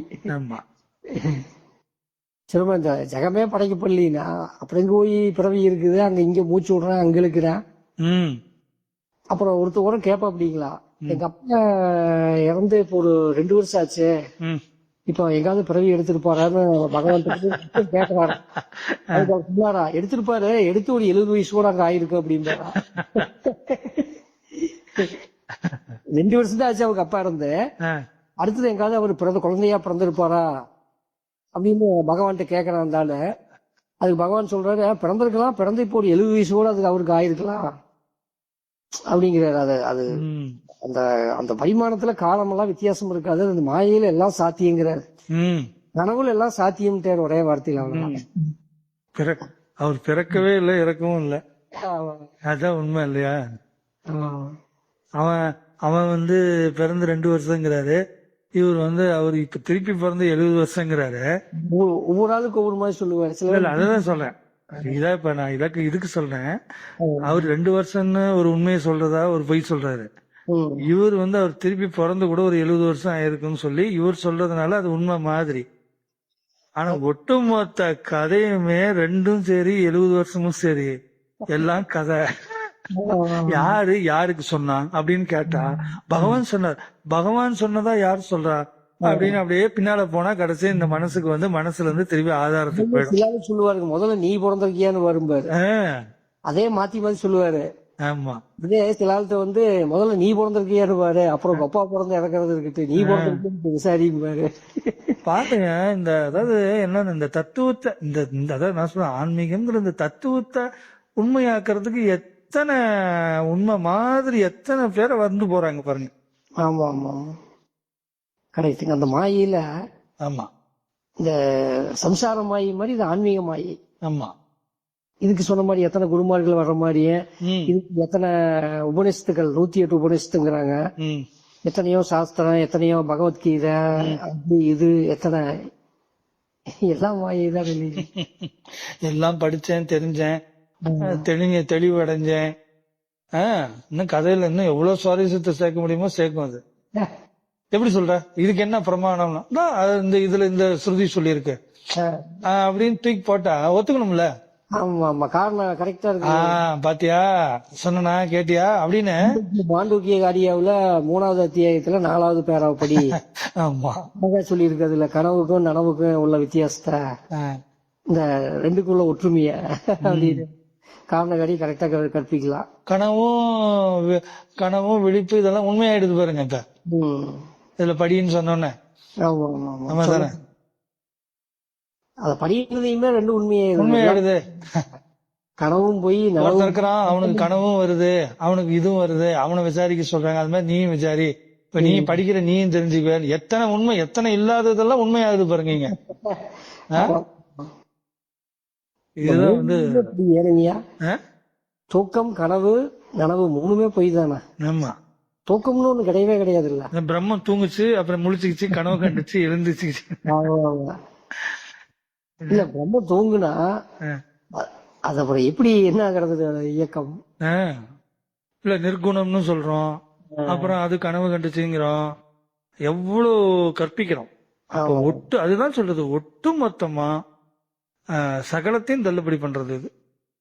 ஆமா ஞானம்ங்கிறது கூட சாட்சி பாவம் தான், விழிப்பு தான் அது. அதாவது இந்த அறிவு நான் இருக்கேன், நான் இதெல்லாம் இல்ல, நான் இதெல்லாம் இல்லைன்னு சொல்ற ஸ்டேஜ் அது. பிரம்ம நிலைங்கிறது வந்து முழுக்க முழுக்க எல்லாத்தையும் தள்ளுறது. இந்த ஞானம், அது புரிதல், மொழி, இதுக்கு அப்பாற்பட்டு எல்லாத்தையும் தள்ளுறது. அதுதான் சகலமும் மாயைன்னு தள்ளுபடி பண்ணும் போது அங்க அது உள்ளது உள்ளபடி இருக்கு. பெரிய விஷயம் சிவகுமார். ஆனா பொய் என்ன பண்றது? பெரிய விஷயம் பொய். உண்மைன்னா நீங்க உண்மையாடுறீங்க, நான் உண்மையாடுறேன், பிரம்மன்னு ஒண்ணு சொல்றோம் நம்ம எல்லாம். ஆமா ஆமா அப்புறம் உண்மை ஆயிடுச்சுனாவே அப்புறம் அது நம்மள பொய்யெல்லாம் சேர்ந்து மெய்யின்னு ஒண்ணு சொல்லிட்டு இருக்குதுங்க அப்படிங்கிற மாதிரி ஒரு டைமென்ஷன்ல கிடைக்கும். உண்மைன்ட்டா குதறிடும்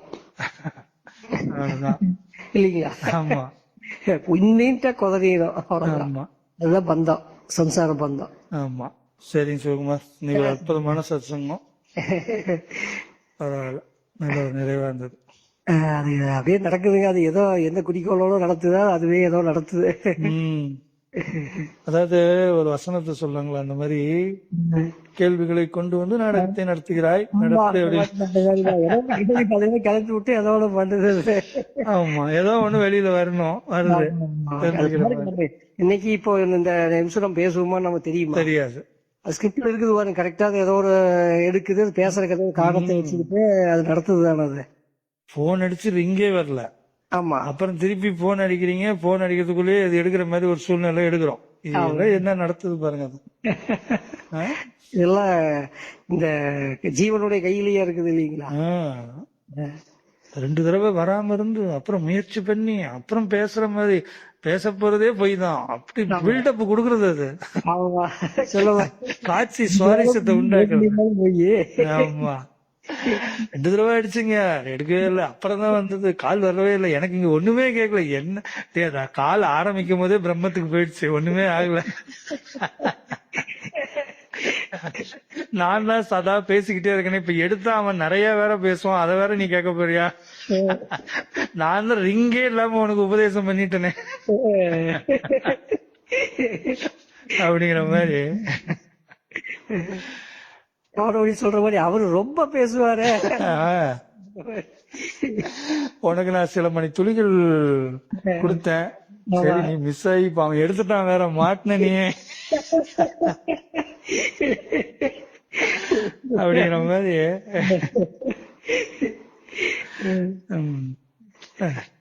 ஒண்ணுமே இல்லைங்கிறது ரொம்ப பேசுவான்டா அப்படின்வாங்க. அப்படிதான் ஆயிடுச்சு. சரிங்க சிவகுமார், பாருங்க. சரிங்க, சரி. சரி.